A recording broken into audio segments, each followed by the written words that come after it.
안녕하세요. 시민의 목소리를 증폭하는 고품격 고음질 고출력 스피커 정치 신세계. 저는 프로레슬러이자 앵커를 맡고 있는 김남은입니다. 안녕하세요. 삥삥. 귀엽다.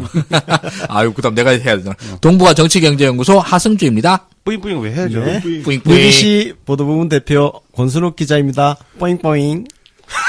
네. 아, 형은 안 되겠다, 진짜. 미쳐버릴 것 같다, 내가. 네, 제가 무슨 연구소인가? 동아시아 따봉 연구소 소장 유갑입니다. 뿌잉뿌잉. 아, 우리 다시니까 하지 말자. 아, 다른 사람 다 괜찮아요. 순욱이 형이 문제야. 왜냐면 순욱이 형은 제스처를 같이 하거든. 제스처를 왜 해요? 왜 해요, 진짜. 사람도 없는데. 모르는 사람도 없는데. 자, 그럼. 완전 망했어, 씨. 오늘 주제로 넘어가 볼게요. 자, 권순욱 대표님. 네. 오늘은 이낙연 국무총리 특집입니다. 이낙연 국무총리 특집. 예. 낙연하면 이낙연이죠. 아니 취임 이제 6개월 네. 됐는데 6개월을 맞이하여 특집을 준비했고요. 그동안 언론 보도도 좀 있었습니다만 언론이 또 그렇게 또 잘 써주진 않잖아요. 그렇죠. 네. 왜? 문재인 대통령하고 호흡을 척척 맞춰서 하고 있으니까 잘 써줄 리가 없지. 네. 예. 그래서 제가 자료 조사도 열심히 하고 공부를 많이 했습니다. 사실 저희 정치신세가 멤버분들이 단톡방이 있는데 우리 권순욱 논설위원님께서 계속 이낙연 총리 특집을 해야 된다면서 본인이 원노트에다 막 자료를 집어넣으시는데 나중에 보니까 자료가 A4 용지로 한 5장, 6장이 넘어가더라고요. 예, 그거 다 모으신 거죠, 다. 예, 다 모은 겁니다. 다 집대성. 예, 집대성을 했죠. 기대를 해보겠습니다. 그러면 일단 이낙연 총리가 어떤 분인지 살아온 어떤 삶의 궤적을 살짝 살펴보는 것도 좋을 것 같아요. 제가 한 가지는 알고 있습니다. 1975년 서울대 법대를 졸업하셨습니다. 우리 문재인 대통령님하고 한 달 차이예요. 뭐가요? 생년월일이. 아, 그래요? 네. 누가 형이에요? 이낙연 총리가 한 달 그렇구나. 형입니다. 중요한 게 아니고 친구? 서울대 법대를 졸업했는데 집안이 가난했어요. 예, 참 이런 스토리 이제는 참 많죠. 그 시대 다 가난했으니까 네. 그런 건데. 그래서 그 대학 당시에 키가 177인데 체중이 50kg 아래쪽이었대. 거의 해골. 그냥 겉보기에 딱 보면 영양실조 걸린 사람. 네. 그냥 뼈만 앙상한 시신 같은 뭐 그런 본인 스스로 그렇게 네. 표현을 했어요. 그래서 사법시험을 원래 준비를 하고 싶었는데 당장 뭐 끼니 해결도 잘 안 되는 형편에 동생들도 있고 해서 돈을 벌어야겠다 해서 신탁은행에 들어갔어요. 취업을 했는데 이게 신탁은행이 뭐냐 뭐 이렇게 설명을 해야 되는데 설명하기가 되게 어렵더래. 사람들이 잘 몰라. 신탁은행 어렵죠. 그런 게 있잖아. 우리 그 대학 졸업하고 취직하면은 너 어디 다니냐 하면 뭐 삼성 다녀요 이러면 금방 하자. 그래 하는데 뭐 어디 잘 모르는데 다니면 거기가 그래? 뭐야? 힘내. 제가 그 상황입니다. 동부가 정치경제연구소 소장이라고 그러면 그게 뭐야? 정말로 외부한테 그렇게 얘기하시는 거예요? 그럼요. 일반인한테 그런 얘기 하지 명함도 마세요. 있어. 면 타고 다녀. 네. 예. 설명이 좀 복잡해요. 예. 하여튼 그래서 누구나 알아듣는 직장으로 가야겠다 해서 들어간 게 동아일보입니다. 79년에 입사를 했어요. 그러니까 75년에 졸업해서 79년에 입사했으니까 그 사이는 신탁은행에 다녔던 기간입니다. 그래서 동아일보에서 21년 동안 다녔고 2000년 16대 총선 때 김대중 대통령이 고향 쪽에 한번 출마해라 해가지고 한평 영광 지역구에 공천을 받아서 정계 입문했고 16대부터 17, 18, 19까지 4선 국회의원을 했습니다. 그래서 기자 출신이고 말도 잘해서 새천년민주당 대변인을 2번 역임했고 2002년 노무현 대통령 밑에서 대변인 대통령님 취임사 작성도 했습니다. 취임사 작성. 네, 그렇습니다. 그래서 동경특파원 출신이라서 일본 통이고요. 2014년 지방선거에서 전남도지사로 당선이 돼서 임기 중에 우리 문재인 대통령님 지명을 받고 5월 31일 국무총리에 취임했습니다. 그리고 11월 30일로 취임 6개월을 맞이했고요. 벌써 6개월이니까. 그러게요. 근데 우리 이낙연 총리 같은 훌륭한 분도 왜 훌륭한지는 이제 곧 나오겠습니다만 훌륭한 분도 참 자유한국당이 투표 불참했네? 나 이거 자료 조사하면서 다시 기억이 나. 그때 또 막 본인께서 그런 얘기 했잖아요. 막 인격적으로 너무 모욕감을 느낀다. 왜 이렇게 한 사람이 산산에 짓밟느냐. 그래서 자유한국당 투표 불참하고 188명이 참석했는데 찬성 164, 반대 20. 야, 반대는 또 뭐냐, 이 새끼들. 기권 20이면 또 어떻게 보면 적게 나온 거라고 또 할 수 이게 바른정당인 것 같아. 어. 왜냐면 자유한국당은 안 들어왔고 바른정당은 들어와서 반대표 던진 거지. 예. 하여튼 그렇게 총리가 되었습니다. 네. 이낙연 총리가 어떤 분인지 일단 네. 그 인생의 궤적을 살짝 살펴봤는데요. 네. 저희가 이낙연 총리에 대해서 다룬다고 하니까 구글 앙케이트를 통해서 오재인 님이 이런 의견을 주셨어요. 이낙연 총리 인생과 미당 관련 기사가 있다고 하는데 트위터에서만 좀 돌고 사람들이 잘 모르는 것 같아요.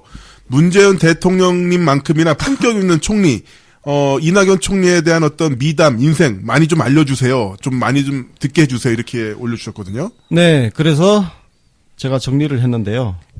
조금 전에 이제 가난한 이야기 네. 했는데요. 아버님이 하숙비도 대주기가 힘들었대요. 예. 근데 하숙비도 못 받고 그랬던 자기가 김대중 대통령님 만나서 국회의원도 되고 지사도 되고 총리도 됐다. 그래서 이게 결국은 아버님이 하숙비를 못 줘서 국무총리가 된 거 아니냐. 아니라고 하기도 그러네요. 예. 그래서 그냥 본인은 이렇게 얘기를 해요. 자기는 무슨 계획을 세우고 사는 사람이 아니다. 하루하루 최선을 다하는 사람이다. 그래서 인생이 뭐 자기 뜻대로 되냐. 그냥 하루하루 최선을 다하다 보니까 자기가 여기까지 왔다.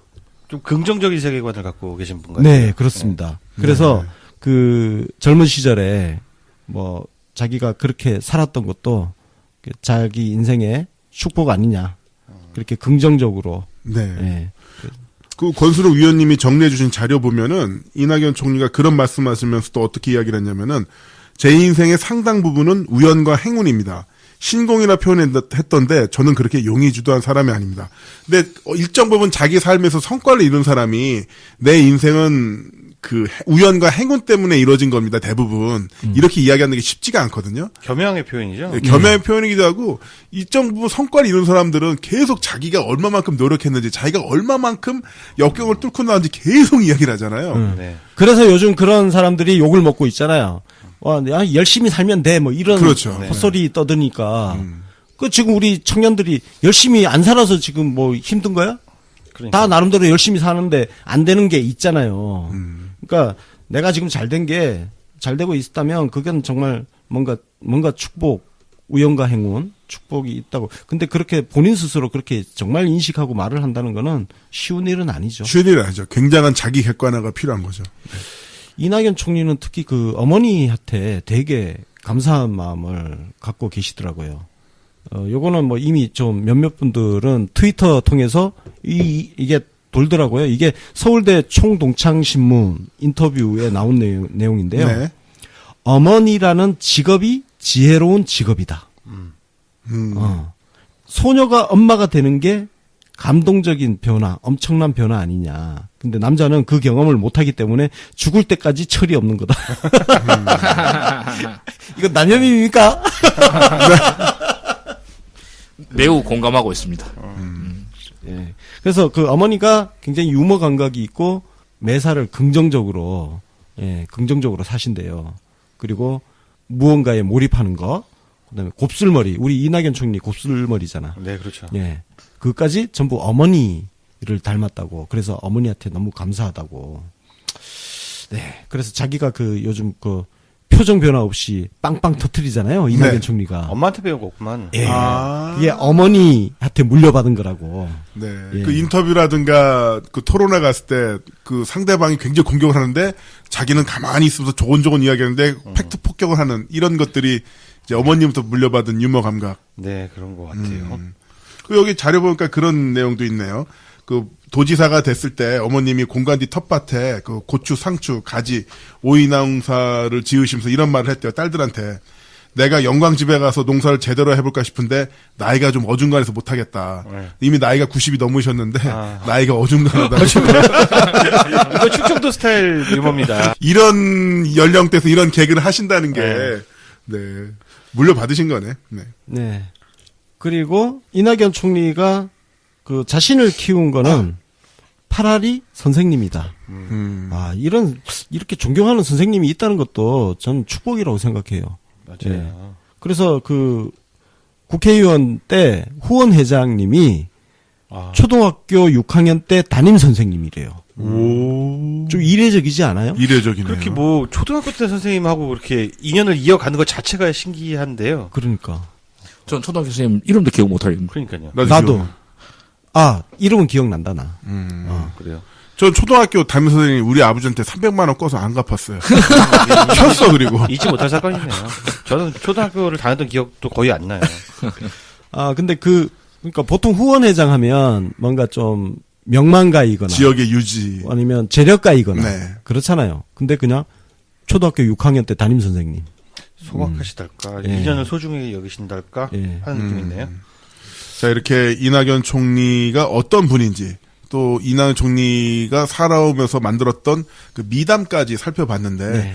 우리가 이낙연 총리에게 특히나 SNS에서 열광하게 된 데는 다른 이유가 있잖아요. 그렇죠. 네. 시원하게 팩폭을 날리는 모습?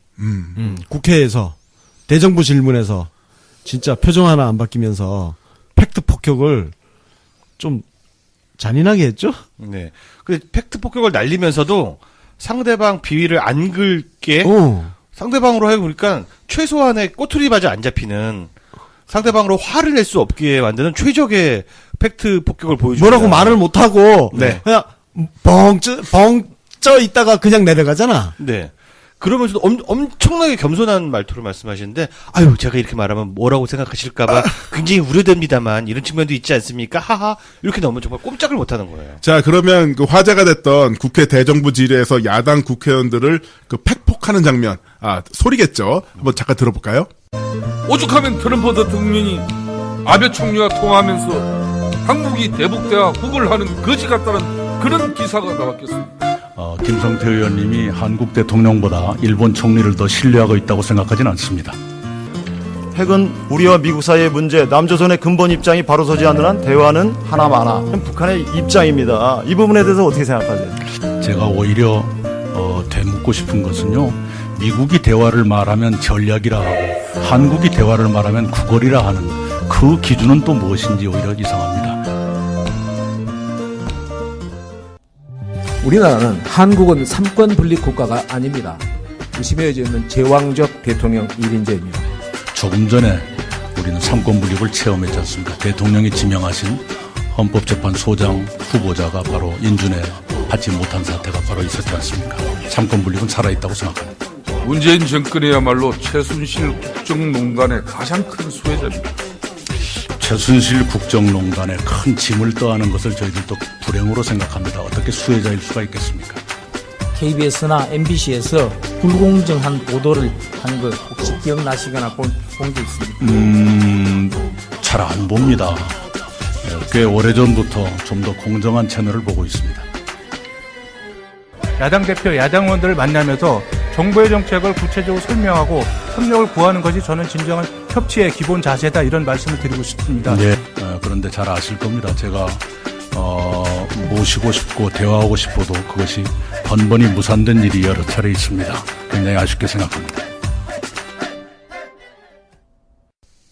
네, 이렇게 그렇죠. 들어봤는데 이 영상의 킬 포인트는 하나 더 있어요. 영상으로 보시면은 이낙연 총리의 이 대답에 상대 야당 의원들이 고개를 끄덕거려요.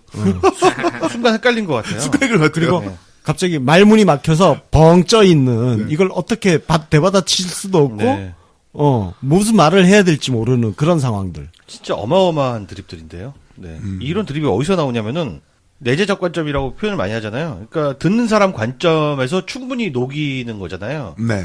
이게 뭐냐면은 연쇄 속도가 엄청 빠른 거예요. 사실은 다 즉문즉답으로 1초의 딜레이 없이 대답을 하는데 이미 내 입장 나오고 전체적인 그림 나오고 상대방이 가장 아플 지점을 찾고 그거를 매우 부드럽고 불쾌하지 않은 방식으로 표현을 하는데 두뇌 회전이 엄청나게 빠른 겁니다.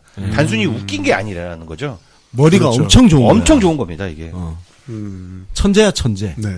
그러니까 이 격투기에서도 복싱 같은 걸 타격을 할 때 셋업이라고 해서 그냥 주먹을 날리는 게 아니라 왼발 오른발 레그킥 로우킥을 찬 상태에서 가드를 내려오고 하고 그 다음에 주먹이 날아가는데요.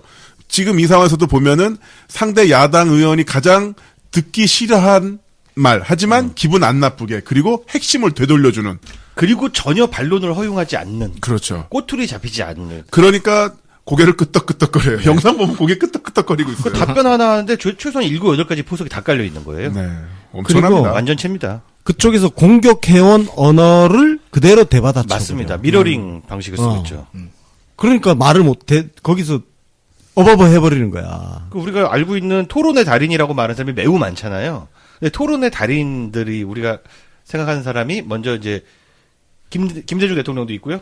그리고 이제 노무현 대통령도 있고 네. 유시민 작가도 있잖아요. 다 매우 잘하지만 100% 이기는 토론은 없어요, 사실은.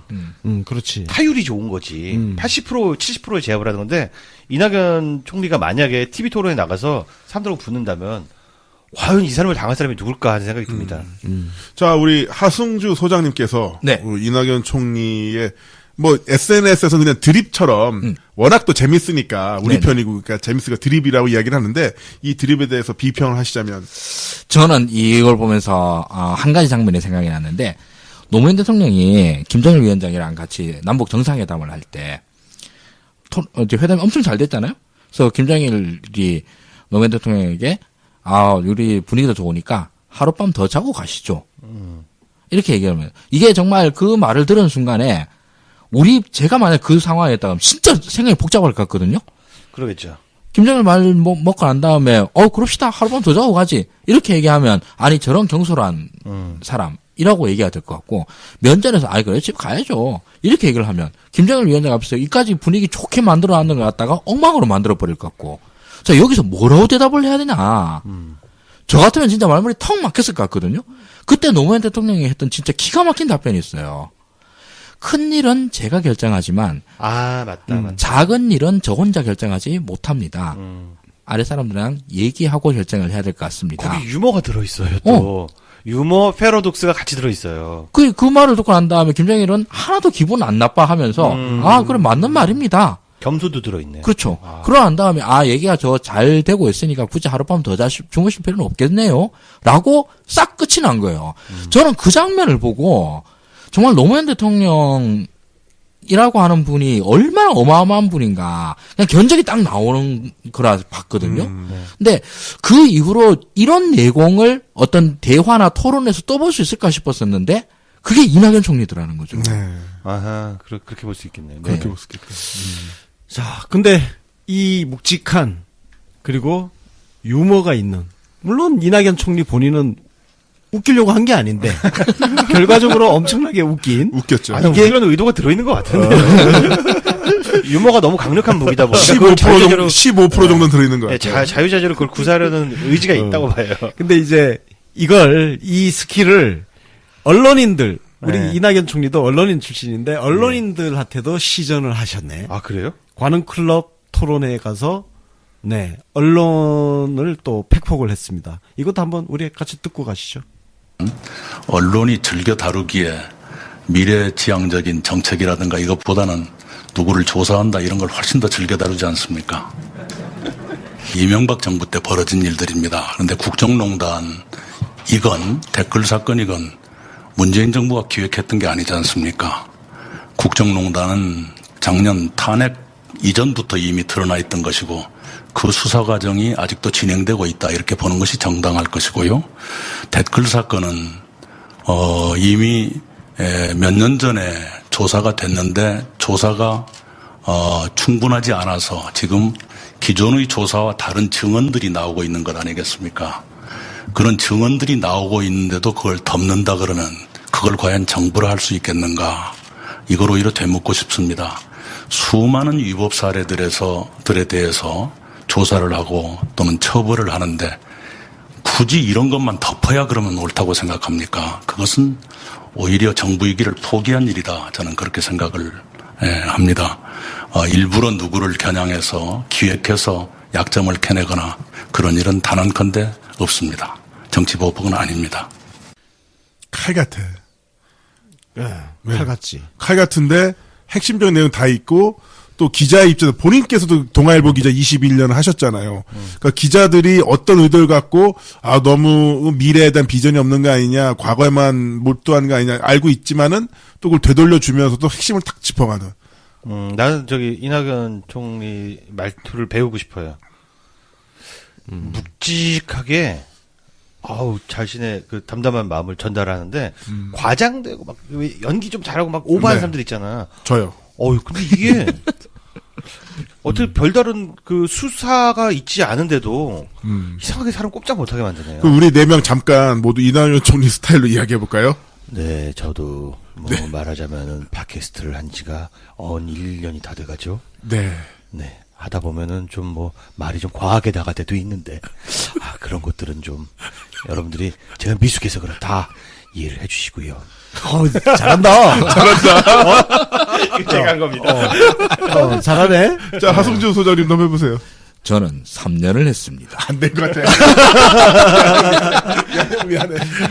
여기까지 맞죠? 여기까지만. 나는 하기 싫어. 못해. 예.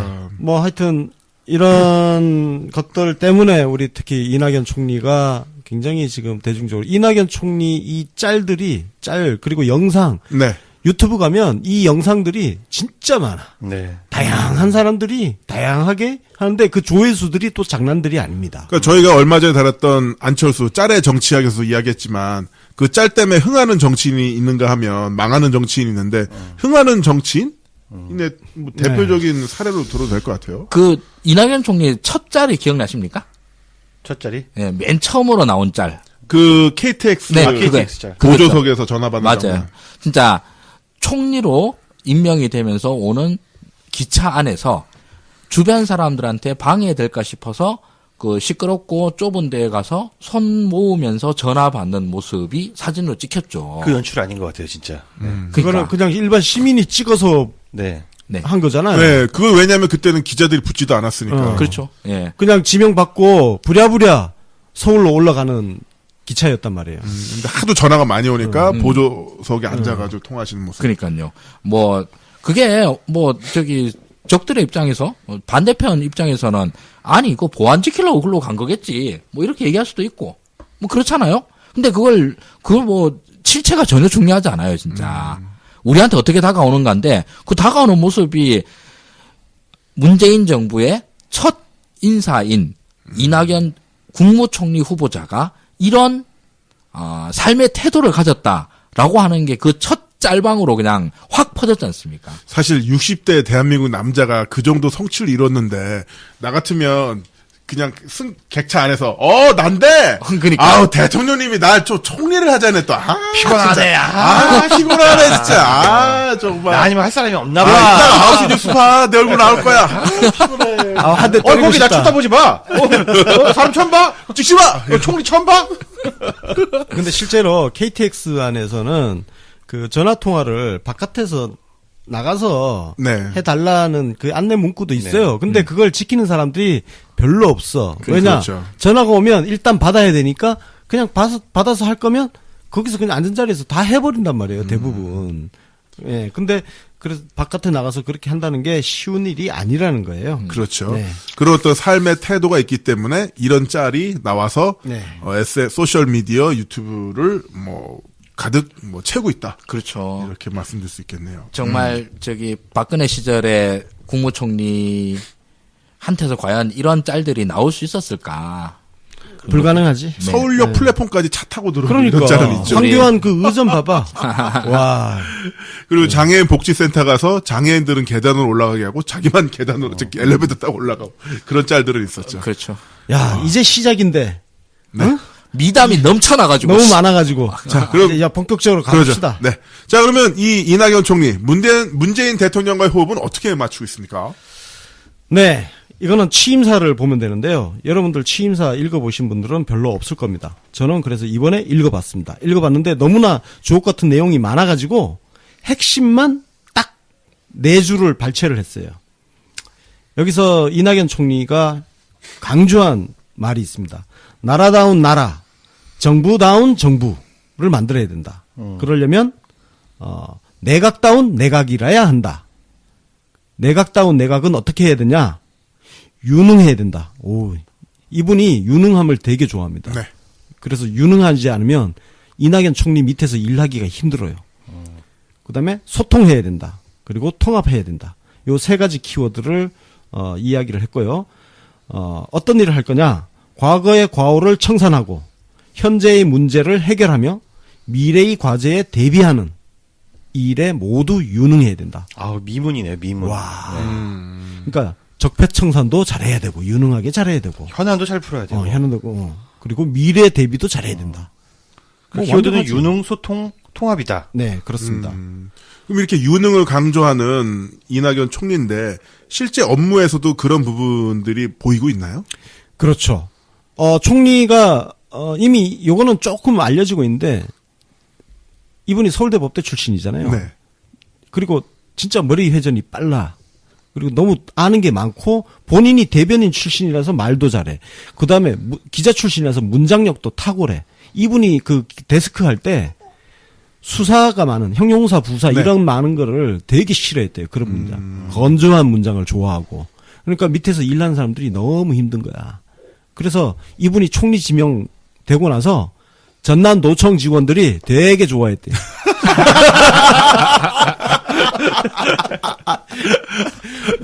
우리가 해방됐다. 이제 좀 살겠네. 야, 이제 국무총리실 겪어봐라. 누구도 당해봐라, 이런 거. 예. 뭐, 이따 뒤에 얘기 나오겠지만, 네. 실제로 지금 국무총리실이 그렇습니다. 그런 상황입니다. 살 떨리는 상황이군요. 예. 네. 국무총리실에 있는 분들은 뭐, 좋게 말하시는 분 별로 없겠네요. 그렇죠. 힘드니까. 네. 니들 힘들어야 우리가 편합니다. 예. 특히 이제 일단 대통령님하고는 이제 매주 월요일 12시에 만나서 점심 식사를 같이 하신대요. 진짜요? 예. 아이고. 매주 빠뜨리지 않고 점심 식사 같이 하면서 근데 처음 딱 만났을 때 우리 문재인 대통령께서 이 회동 이름이 주례 회동이에요. 네. 회동인데 이거를 주례 보고예요. 주례 보고. 주례 보고. 주례 보고를 주례 회동으로 바꿔라. 그러니까 총리가 대통령에 보고한 게 아니라 일종의 그 동반자 파트너로서 그렇습니다. 회동한다. 예. 그러니까 그동안은 이제 국무총리가 대통령님한테 보고하러 간 자리야. 근데 이거를 회동으로 바꿔라. 그러니까 두 분이서 국정을 이렇게 서로 의논하는 네. 단어가 그죠? 중요합니다. 예. 어떻게 이름을 붙이는 게 중요한데 보통 이렇게 점심 식사하면 한 7개 정도를 다룬대요. 그 첫 번째 안건이 그 7개 정도 안건을 다루는데 첫 번째 안건은 주로 이제 지난 한 주 어떤 쟁점이 있었고 특히 언론하고 여론 동향이 어떤지를 네. 쭉 하고 그래서 앞으로 이제 예상되는 이슈는 어떤 게 있다. 그러면 거기에 대해서 어떻게 우리가 대체할 것인지를 이렇게 논의를 한답니다. 어쩐지 문재인 대통령이 보면은 그 민심에 되게 예민한 모습을 많이 보여주는데요. 그렇죠. 사실 여론이라는 게 되게 손에 잡히는 얘기가 아니에요. 네. 그래서 여론이 어떤지 저쩐지 뭐 다들 말은 많지만 구체적으로 말할 수 있는 건 없는 거거든요. 근데 우리는 SNS를 많이 하잖아요. 대통령에게 보고되는 여론 중에 SNS 여론이 압도적으로 많이 갈 수밖에 없다는 거. 네. 왜냐면 여론을 찾아내려면 검색도 해야 되고 버즈 분석도 해야 되잖아요. 그래서 이거를 이낙연 총리가 월화수목금 요일별로 어떤 이슈가 있고 네. 그리고 그 이슈에 대해서는 어떤 비판이 제기될 수 있다까지 네. 보고를 이렇게 말씀을 딱 하면 거기에 맞춰서 준비를 하는 거죠. 이 문장만 보면은 되게 별거 아닌 것처럼 보이는데 딱 이 문장을 보니까 정말 총리실을 갈아서 이걸 만들겠다는 느낌이 딱 옵니다. 그러니까 총리실이 얼마나 힘들겠어. 이거 진짜 고생하겠는데요? 이슈를 다 분석을 해야 될 거 아니야. 아이고. 그리고 어떤 비판이 나올지 미리 예상을 시뮬레이션을 해가지고 거기에 또 어떻게 우리가 대처를 할 것인지 대책까지 다 세워서 보고를. 그 요약하는 것만 해도 엄청난 일인데요. 그야말로 갈아 만든 총리실이 네, 되겠네요. 그러네요. 그리고 예. 되게 질 좋은 보고를 대통령께서 받고 계시네요. 보통 이게 첫 번째 이슈를 이렇게 하고 네. 나머지 한 6가지 안건은 제가 이걸 하려고 합니다. 그러면 대통령께서는 네 그렇게 하십시오. 그러니까 나머지 6개는 사실상 국무총리 그냥 알아서 하시라. 당신이 네. 알아서 하는 거야. 1번 현안만 첫 번째 현안만 서로 의견 교환하면서 이렇게 조율하는 그런 식으로 호흡을 맞춰 나가고 있다고 합니다. 네. 이렇게 보고를, 보고는 보고죠. 보고를 드리는데 회동을 통해서 그러면은 그 문재인 대통령도 굉장히 적극적으로 여기에 뭐 화답 반응을 하시겠죠? 네, 그렇습니다. 그 하나하나에 대해서 계속 질문도 하고 네. 총리가 답변도 하고 하면서 서로의 생각을 공유도 하고 맞춰가고 그러니까 국정 현안에 있어서 대통령과 국무총리가 두 분이 쫙 꿰고 있는 거예요. 같이 꿰고 있는 거예요. 아, 정말 약간 그 연성이라고도 하는데 그 뭐랄까 이낙연 총리님도 되게 멋있지만 문재인 대통령 당연히 멋있잖아요. 이 두 분이 서로 마주보고 상태에서 이 굵직한 음성으로 이낙연 총리가 이런 걸 하려고 합니다. 그럼 막 이런 거 하세요. 서로 주고받는 생각을 해보면은 되게 멋진 그림인 것 같아요. 그러니까 우리가 그 뉴스룸 같은 미드를 더 이상 부러워하지 않게 된 네. 게 바로 이런 상황들 아니겠습니까? 그 역대 대통령 웨스트윙이라든가? 중에서 아마 그 가장 머리 좋은 대통령 넘버1이 문재인 대통령일 것 같은데 역대 국무총리 중에서 가장 머리 좋은 총리 이낙연 총리가 두 분이서 얘기를 하시면 정말 지니어스들의 대화가 될 것 같아요. 네, 예, 그러게요. 그리고 또 비주얼도 훌륭하잖아요. 그 비주얼까지. 그러게. 그러니까 사실 지금 언론들이 비판하는 거 보면 어거지 비판이 너무 많잖아. 이게 뭐냐면 대통령하고 국무총리가 이렇게 매주 만나서 이야기하고 대비를 미리 다 해버리니까 비판할 구석이 사실 별로 없으니까 그냥 어거지 비판이 나오는 거지. 그렇겠네요. 네. 여기서 잠깐 옛날 얘기 잠깐 하고 넘어가야 될까요? 네. 그 이명박 정부 초대 국무총리 누군지 혹시 기억나십니까? 9년 전이라. 야, 기억 잘 안 나죠? 네. 근데 꽤 유명한 사람인데 들으면 걔구나. 한승수. 한승수. 한승수 총리였었는데 그때 한승수 총리 되고 난 다음에 야권 일각에서 나온 말, 그러니까 당시 민주당 쪽에서 나온 말이 다음 정권은 우리가 잡겠구나. 근데 실패했어요. 근데 총리 하는 걸 보고 한승수 총리의 캐릭터가 세상에 되는 것도 없고 안 되는 것도 없고 물에 물 타고 술에 술 타고 이런 류의 캐릭터라는 거죠. 그래서 사실 그때서부터 이명박 정부의 실패를 예감했다 그러는데 그때 한승수 총리가 자기를 뭐라고 마케팅했는지 혹시 기억나세요? 글쎄요. 몰라? 기억 안 나죠? 별걸 다 기억하고 있네. 예. 그때 한승수 총리가 자기를 자원개발 총리라고 했었어요. 나는 자원개발에 주력하겠다. 그리고 우리 그 자원개발 한번 털자. 완전 적폐네요. 그러고 나머지 자기는 그것만 하고 나머지 일은 이명박 대통령이 다 알아서 하실 거다. 이렇게 얘기를 했어요. 제가 그걸 보고 그때까지만 해도 자원개발에 대한 이미지가 안 나빴어요. 꽤 좋았어요. 자원개발 해야지. 그러고 그때 뭐 석유값이 배럴당 150불 넘어가고 막 이랬던 시절입니다. 근데 그때 제가 좀 골때렸다 생각했던 게 뭐냐면 자원개발 업무라고 하는 게 정부 일에서 어떤 의미를 가지는가예요. 보통 자원개발은 산업자원부에서 관할을 합니다. 근데 산업자원부 중에서 산업부와 나뉘고 자원부가 나뉘잖아요. 그 자원부 관할이에요.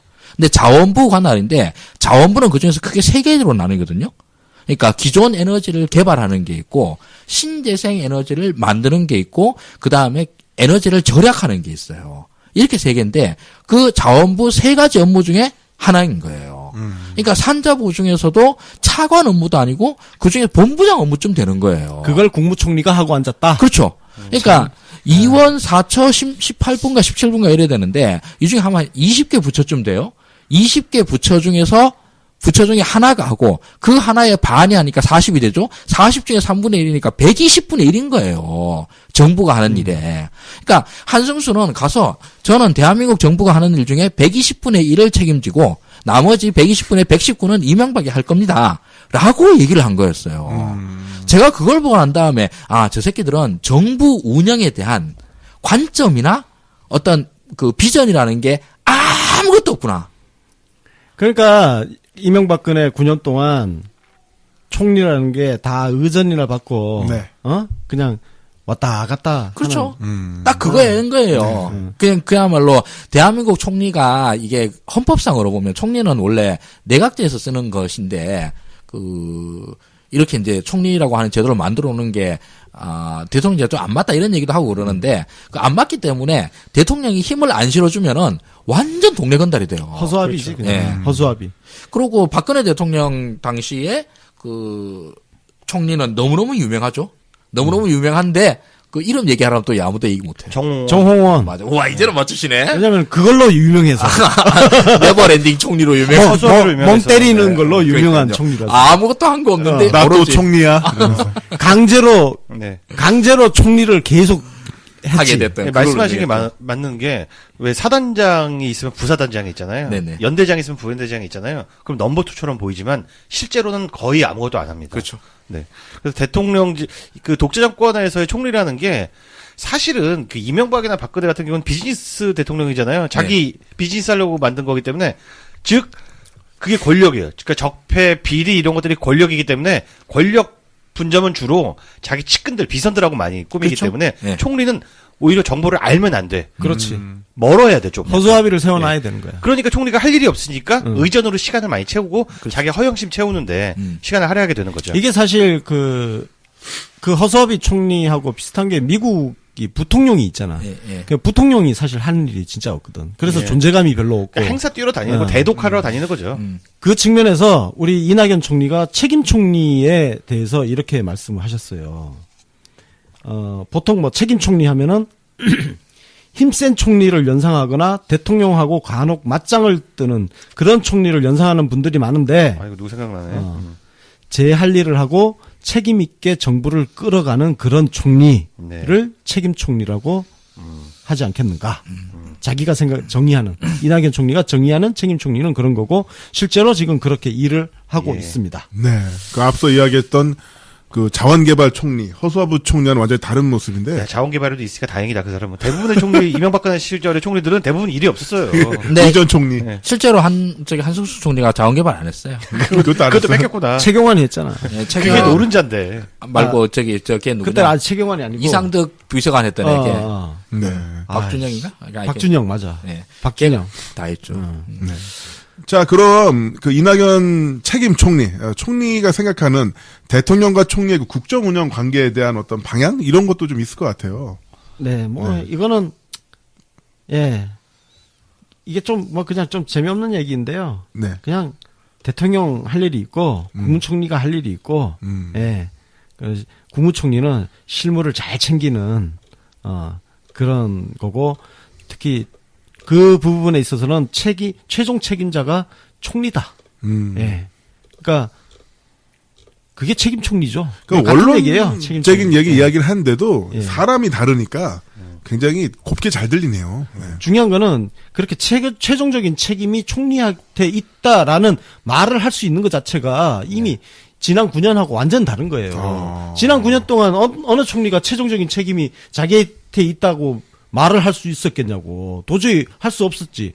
심지어 세월호 사태 때는 청와대조차도 컨트롤 타워가 아니다는 이딴 헛소리를 하는 마당에 그렇죠. 그 총리라는 게 뭐가 있겠어요. 그냥 의전이나 받고 그러는 거지. 당시 총리들은 그러니까 행정관, 뭐 사무관반도 못한 실제로는 문고리 사면반반도 못한 그런 권력 갖고 있던 거죠.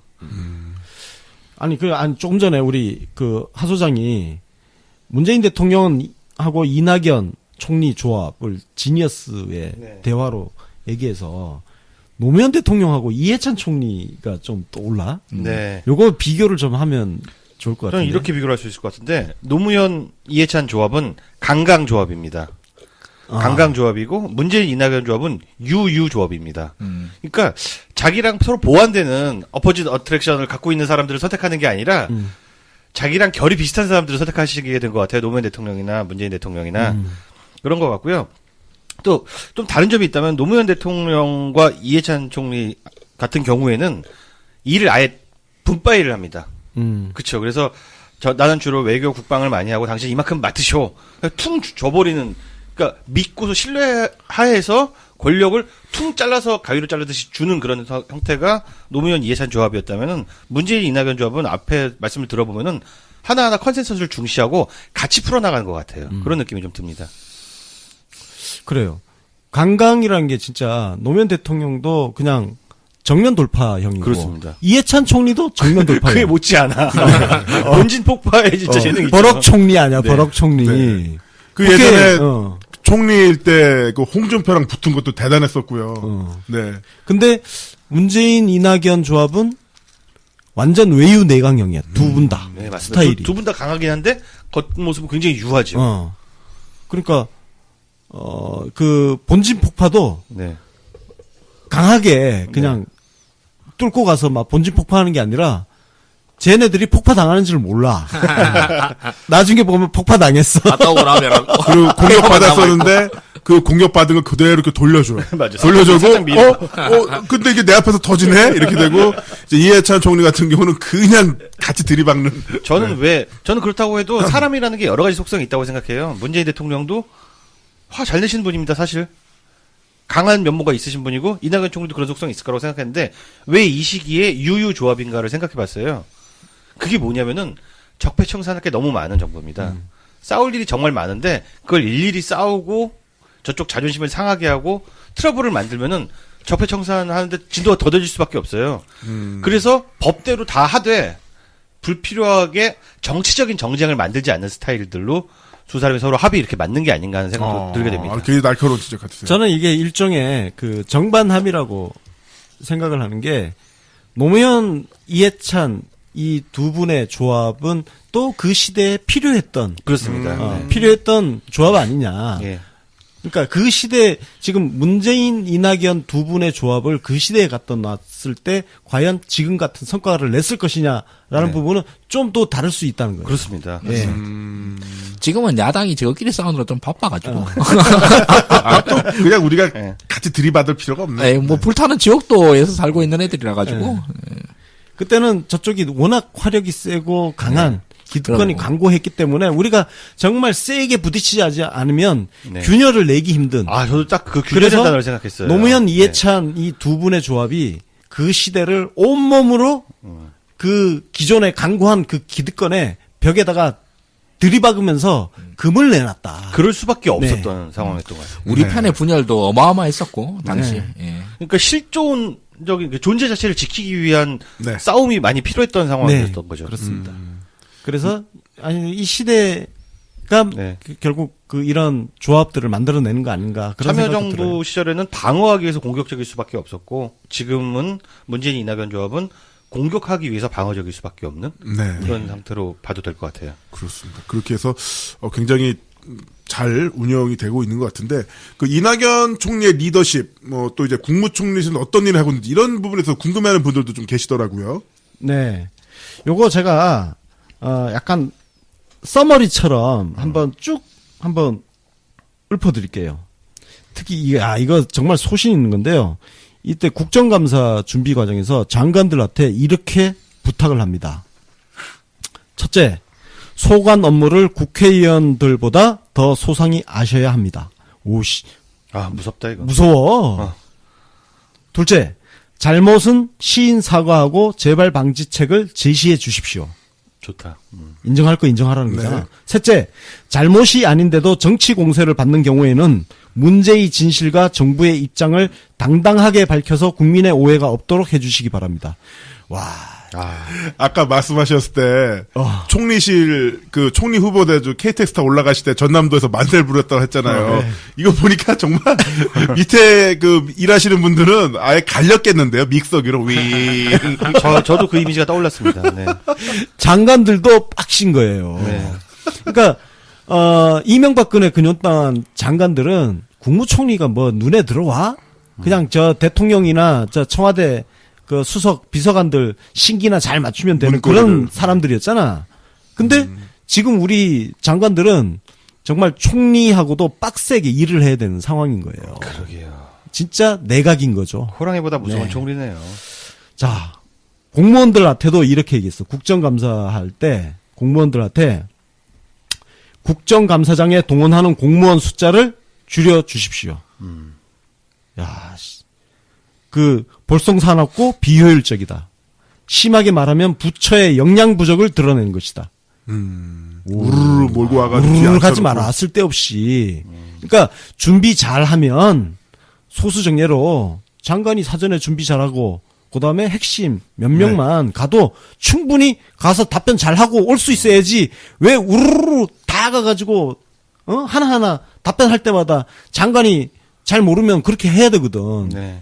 심지어 국장들도 잘 모르니까 실무 막 서기관, 사무관들이 쫓아가가지고 답변 그때그때. 근데 국정감사 때 준비해주고. 진짜 보면은 꼴불견입니다. 그거 서성서성대고 막 귓속말로 막 하고 누가 튀어나와서 답변할지 모르고 이런 상황도 있죠. 근데 정말 그 부처 국장들까지 나가는 거, 그러니까 본부장들 나가는 까지는 이해가 되는데, 저 5급 사무관들 뛰어나가요. 네.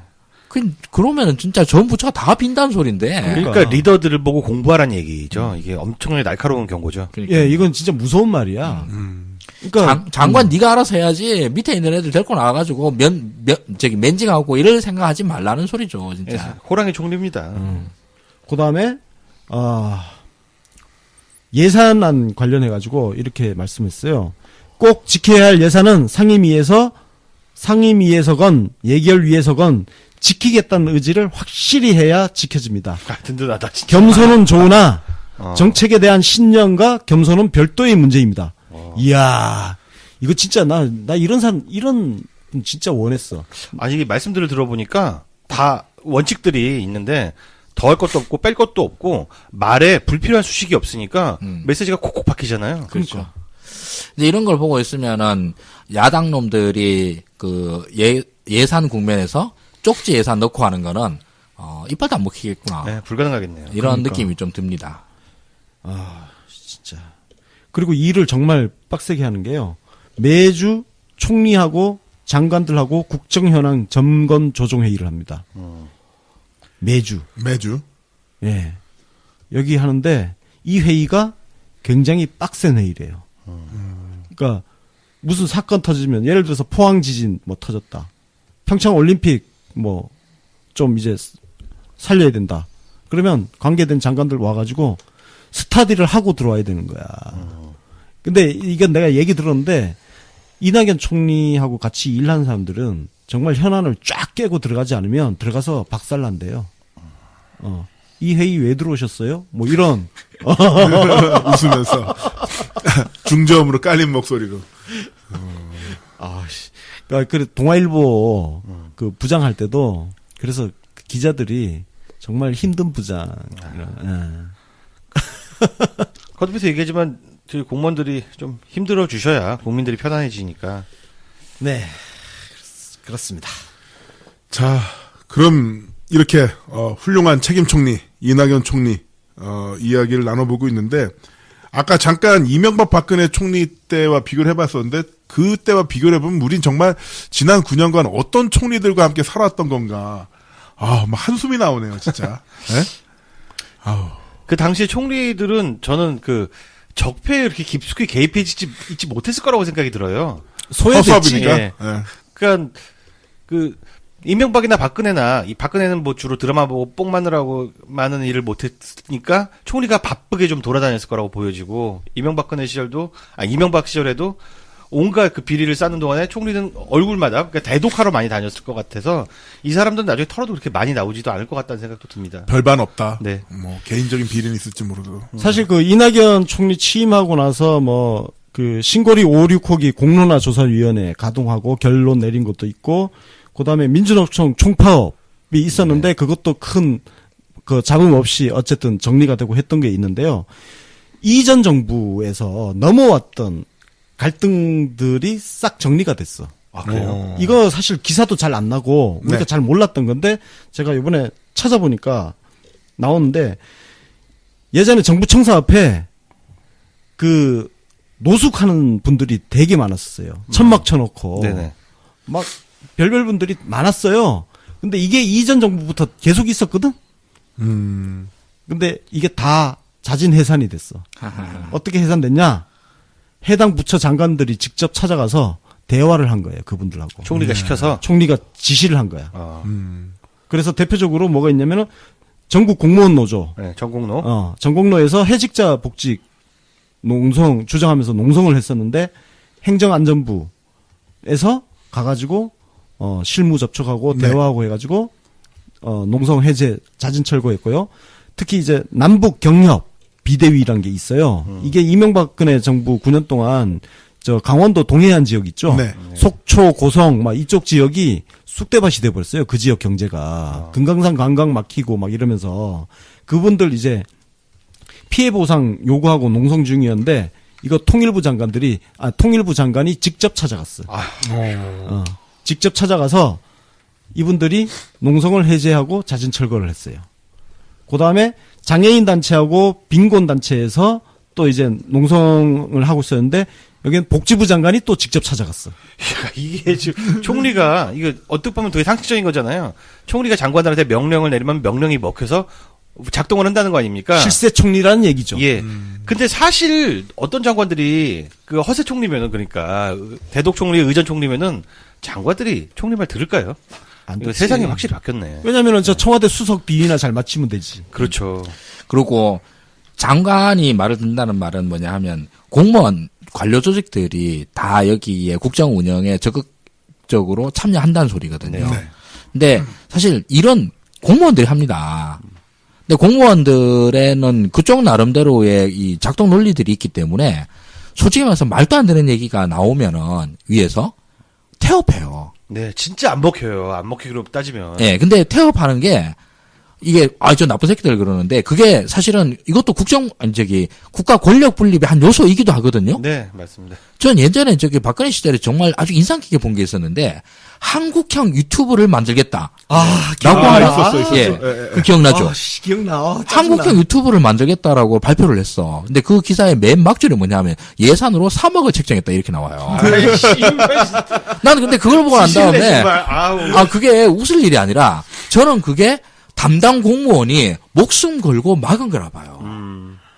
이거 한다고 해서 그건 100억을 들면 1000억을 들면 안 되는 거잖아요. 죽을 들어도 안 되지. 예. 그래서 얘는 피해 최소화하자. 3억으로 막았다. 국가 예산 충당을 갖다가 온몸으로 막은 결과가 아닌가 싶거든요. 그런 것 같아. 왜냐면 쟤들이 어차피 위에 있는 놈들이 잘 모르니까 그러니까. 대충 그냥 3억으로 대충 이렇게 신용만 해주고 만족시켜 준 거지. 자기도 뭐 사실 그걸로 인해 가지고 목숨 걸고 싸워가지고 잘리는 거 안 좋잖아요. 네. 안 잘리고 국가 예산은 최소화로 축내고. 그런 공무원들의 지혜가 또 있습니다. 그러니까요.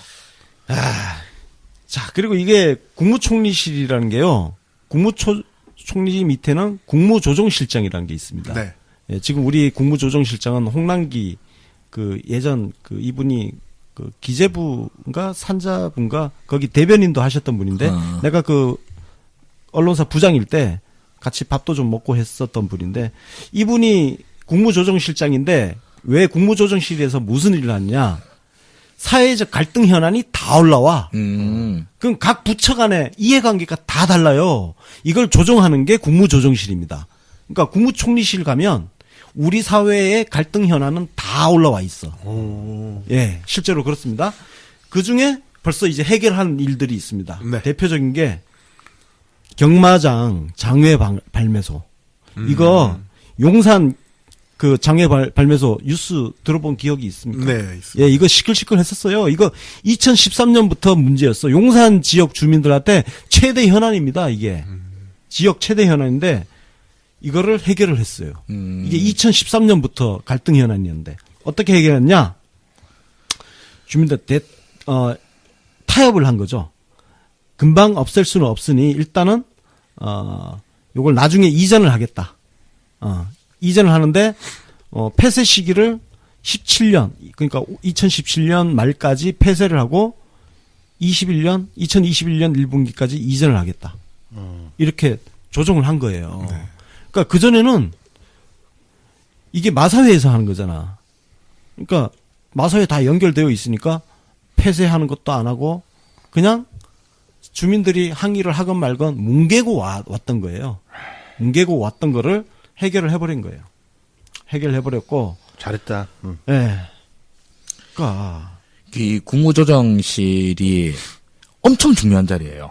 근데 이 장관급이거든요. 장관입니다. 네, 장관급인데 장관급입니다. 나오면은 다들 실장님으로 불러가지고 그래서 예전에 조영태 실장 노무현 정부 시절에 국무조정실장 하신 분인데 이 양반 나중에 어디 전남인가 광주인가 국회의원 한번 했죠. 예, 하고 지자체 선거에도 나오고 그랬었는데 그 실장님이라 부르니까 지역 주민들이 좀 깔로 봐가지고 내부에서는 장관으로 부르자고 합의를 보고 뭐 이런 얘기도 있고 이랬었는데 이게 이 국무조정실이 중요하다 얘기를 한 거는 뭐 부처의 급이 높아서 이런 거라기보다도 이게 사실 정치의 근본이거든요. 정치가 뭐냐? 단어로 얘기를 해봐.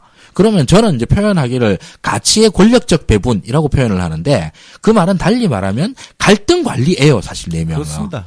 예. 이 갈등 관리를 하는 게 사실 정부의 역할이고 정치의 역할인데 이게 가장 핵심적으로 모여 있는 데가 사실 국무조정실이고 이런 국무조정실의 업무들이 어떤 경우에는 하나도 안 들어가요. 그렇지. 이명박근혜 시절에는 아예 안 들어가. 뭉개였잖아, 그냥. 예, 서로 장관들도 뭔 말만 하면 레이저를 받으니까 아무 말도 안 하는 게 미덕인 시절이었지 않습니까? 네. 그리고 이 갈등 관리가 정말 어려운 게 노무현 정부 시절에 최고로 했던 것 중에 하나가 지금 뭐 다 되고 나니까 그런가 보다 하지만서도 공공기관 지방 이전 문제 있지 않습니까? 네. 이게 지방들 사이에서는 목숨 걸고 하는 일이에요. 서로 당겨가려고. 예, 서로 당겨가려고. 나주에 한전이 갔는데 한전이 나주에 가느냐 아니면 뭐 어디 다른데 진주에 가느냐 이런 거는 그 지자체가 사느냐 죽느냐의 문제거든요. 그럼 죽자자서 싸우는 건데 그걸로 인해 가지고 그 갈등 상황이 전국적으로 막 난리가 나가지고 국정이 막 마비되고 이런 일이 안 일어난 거 있지 않습니까? 이게 사실 기적적인 일이거든요. 근데 그때는 실제로 그런 국무총리실에서 이루어지는 갈등 관리가 제대로 이루어졌던 것이고 그게 9년 동안 갈등 자체가 그냥 만방으로 터져 나갔던 시절을 거쳐서 지금 다시 정상화되고 있는 거죠. 그렇죠. 그래서 이게 사실 갈등이라는 게 관리한다는 의미가 이런 게 네. 있어요. 갈등을 해결하는 게 있고 이걸 그야말로 관리를 하는 두 가지가 있는데 보통은 뭉개버립니다. 네. 관리가 안 되니까 해결도 하지 않고 그냥 뭉개버려요. 그 대표적인 케이스가 미군 기지 이전 이런 거예요. 그렇죠. 노무현 대통령이 정말 고생한 이유는 뭐냐면 이전 정부가 다 밀어놓은 거. 미군 기지 이전, 뭐 방패장 문제 이거 노태우 정부 때부터 나왔던 이슈예요. 그걸 또 굳이 또 자기가 해결하겠다고. 굳이 욕 먹으면서 그걸 또 해결을 해버린 거야. 그것처럼 지금 현재 이 이낙연 총리, 문재인 대통령, 이낙연 총리 이 콤비가 지난 9년 동안 뭉개놨던 갈등을 하나하나 해결하고 일단 책임 있는 정부를 지금 네. 만들고 있다. 책임 있는 정부 사례 몇 개만 말씀드릴게요. 살충제계란 생각나죠? 네. 그다음에 생리대 유해성 논란 생각나죠? 이거 다 잽싸게 그냥 책임질 거 사과하고 네. 후속 대책 만들고 그다음에 세월호 대표적으로 세월호 보세요. 해결하는 과정. 이걸 못 해가지고 그 난리를 폈던 거 아닙니까? 그다음에 백남기 농민 유족들 만나가지고 사과하고, 예, 요것도 백남기 농민 사인이 변경이 됐잖아요. 네. 여기에 대해서 또 특별 지시를 해가지고 이거 제대로 원인 파악하고 사후 대책 만들어라. 네. 그다음에 사드 배치 과정에서 부상 입은 지역 주민들한테 위로 전화하고, 네. 예, 이런 것들. 이 민주정부가 들어서면 참 묵은 사과들을 예. 다 또 해치우는 그런 게 있죠. 그렇다고 이 대통령이 나서서 다 사과하고 다녀도 또 그게 안 되잖아요. 그렇죠. 그러니까 총리가 이렇게 사과하는 것도 총리의 굉장히 중요한 업무라고 할 수 있을 것 같아요. 예. 네. 이낙연 총리가 사과도 그래서 되게 많이 했어. 네. 그러니까 이전 정부에서 해야 될 것들을 뭉갰던 것들을 지금 와서 지금 사과를 막 하시는 거야. 이게 문재인 대통령의 되게 화려한 업적, 높은 지지율의 이면에는 또 이렇게 갈등 가지고 불만 가지는 사람들이 많으면은 지지율이 높게 나올 수가 없잖아요. 또 이렇게 이낙연 총리의 역할도 녹아 있는 것 같아서 그런 면을 본 것 같습니다. 네. 자, 이 총리를 이야기하면 우리 황교안 의전을 생각하지 않을 수가 없잖아요. KTX 플랫폼까지 차를 끌고 들어가는.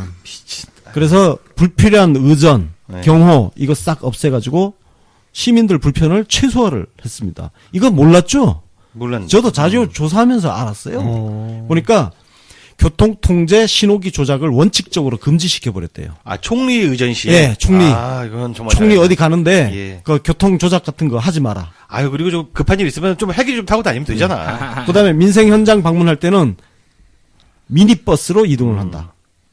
그다음에 행사장 가서 승강기 사용 통제하는 거 네. 하지 마라. 그러니까 보통 보면 뭐 VIP들 온다고 일반인들 엘리베이터 저쪽으로 가세요 해가지고 한쪽 막아 잡고 있잖아 엘리베이터를. 심지어 그 엘리베이터를 잠깐 타는 것을 의전하기 위해서 전담 외부 요원을 용역 회사를 부탁을 하죠. 그래서 경호원에다가 그 이제 엘리베이터 그 이제 제복 입은 여성분께서 이렇게 이쪽입니다. 그거 잠깐 하려고.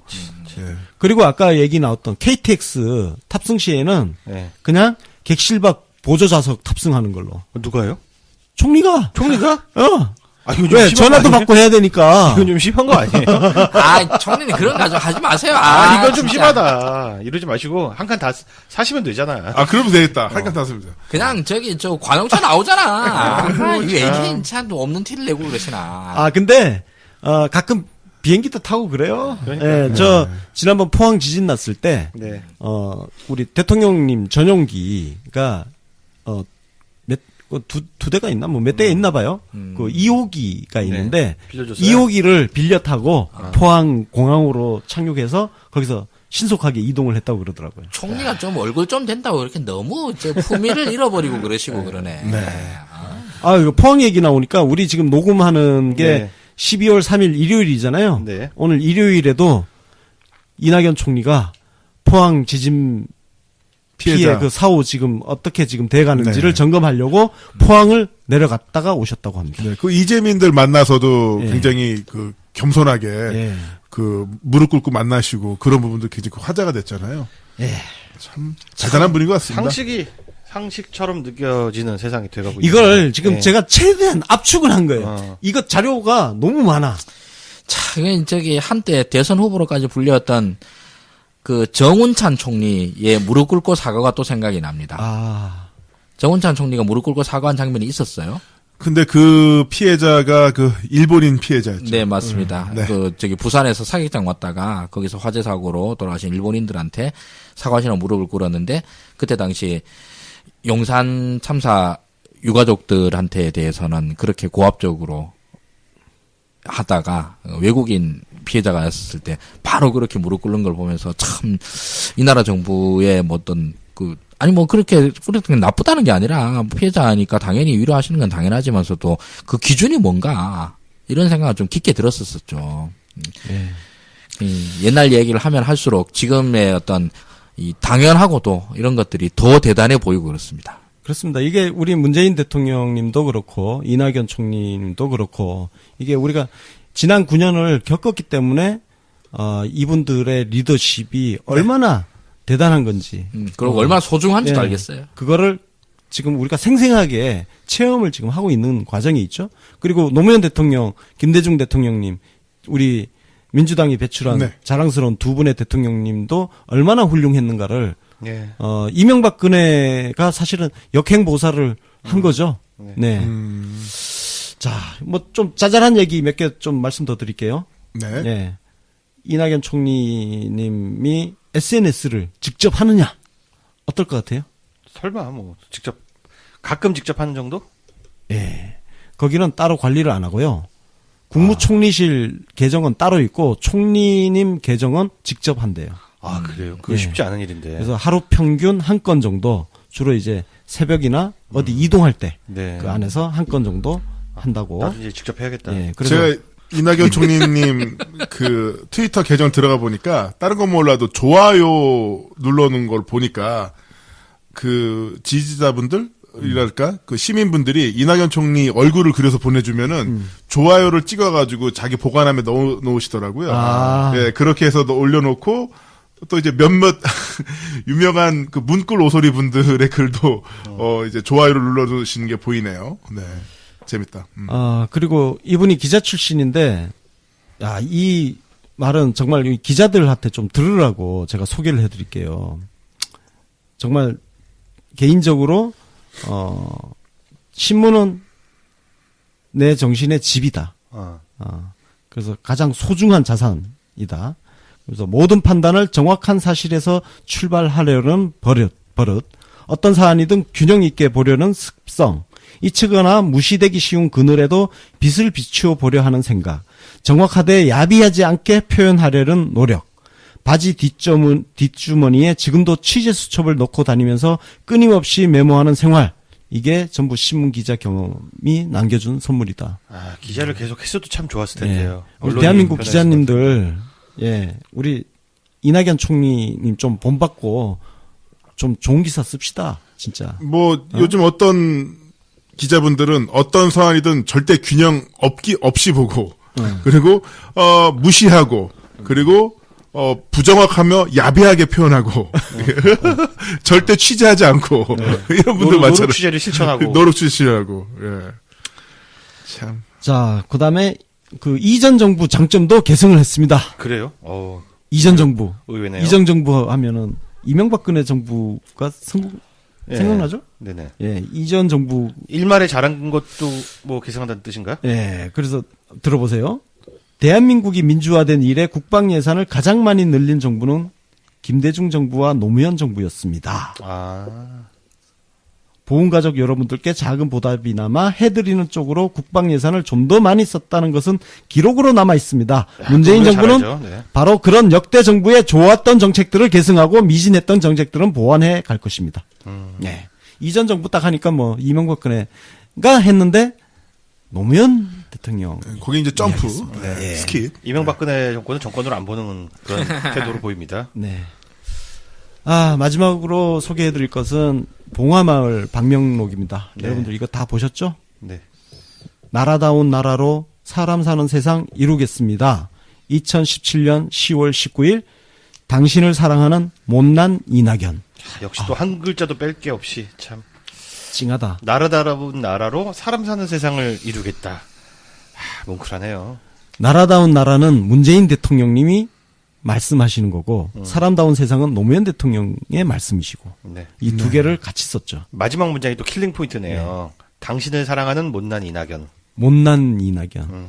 예, 이낙연 총리하고 노무현 대통령은 정말 같이 대변인도 하고 네. 했던 굉장히 친한 관계였는데 좋은 인연으로 출발했는데 갈라졌던 때가 있었죠. 예. 2004년 열린우리당 창당할 때 그때 이제 우리가 흔히 말하는 잔류민주당을 예. 지켰던 거 아닙니까? 이낙연 총리는 그냥 열린우리당에 가지 않고 민주당에 남았죠. 그 미안함을 못난이라는 단어로 이렇게 표현한 것 같아요. 근데 그 민주당이 탄핵을 주도를 했잖아요. 그때 이낙연 총리는 탄핵에 반대표를 던졌습니다. 네. 기권표도 아니고 반대표를 던졌어요. 그때 2명이었다고 들었는데 나머지 한 명은 누군지 참 궁금합니다. 이거 나올 텐데 누군지. 하여튼 그렇습니다. 아유, 제가 준비한 거는 여기까지. 네. 이거 진짜 방대한 양을 정리하느라고 힘들었어요. 아우, 박수. 와. 저도 뭐 그냥 잘생긴 아저씨인 줄 알았지 뭐 이렇게 훌륭하신 분인 줄은 몰랐습니다. 예. 저 아까 이낙연 총리 성대모사 성공하셨잖아요. 네네. 그 모드로 우리 권순웅 의원님 칭찬 한번 해주세요. 까먹었어. 아까 바로 듣고 이어서 해가지고 어떻게 나왔는데 까먹었어. 그때 이낙연 김종호 의원이구나. 그렇군요. 네. 자민련의 김종호 의원이었다. 부족한 저를. 누군지 잘 모르겠어요. 해주세요, 빨리. 나 까먹었어. 오, 자민련인데 반대표를 던졌어? 그렇네요. 그분 대단한 분이네. 지금 우리가 어찌 보면 참 당연하게 생각하지만 실제로는 전혀 안 당연한 것 중에 하나가 저는 정말 수능 일주일 연기라고 봐요. 네, 그렇죠. 수능 일주일 연기라고 하면 그냥 제가 아무것도 모르는 사람 입장에서 여기에 들어가는 행정적 리소스가 얼마나 대단할까 한번 생각해 보세요. 국가적인 단위죠. 국가적인 단위. 국가적인 단위로. 여기에서 만약 포항 같은 데는 대체 시험장을 다 마련해야 되죠. 그걸 갖다가 모든 수험생들 대상으로 다 알려야 되죠. 그렇죠. 그러고 이걸 위해서 준비를 해야 될 것들, 뭐 일단 보안이라든가 뭐 이런 것들도 다시 짜야 되고요. 그 외에 또 수험생들 가족들이 예약해놨던 네. 그 개인적으로 했던 일정 모든 게 다 흐트러지는 거죠. 다 그렇죠. 근데 이거를 거의 잡음 없이 이뤄냈지 않습니까? 이런 거, 이 정도로 행정적인 원만함을 만드는 것은 사실 결과로 보면 당연해 보이는데 진짜 전혀 안 쉽거든요. 네. 아니 회사에서 그렇잖아요. 회사에서 일정 하루 이틀 미루는 것만 해도 엄청 복잡하잖아.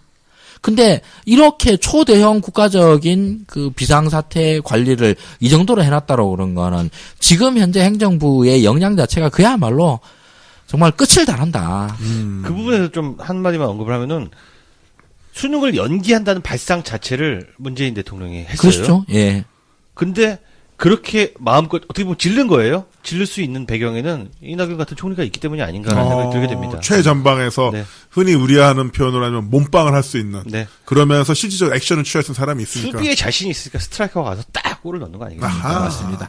그리고 이런 총리의 뭐랄까 이 지니어스 총리가 막 닥달을 하고 하는데도 불구하고 그걸 따라서 해내는 국무총리실 산하 공무원들 그리고 각 부처 공무원들 여러분들도 마찬가지로 저는 사실 굉장히 존경하고 고생 진짜 많으십니다. 감사의 마음을 전합니다. 왜 이렇게 훈훈하죠? 그러게. 아까 오늘 훈훈한 지난번 많이 하네. 방송도 그렇고. 아 오늘 여기 난방이 더워서 그런가?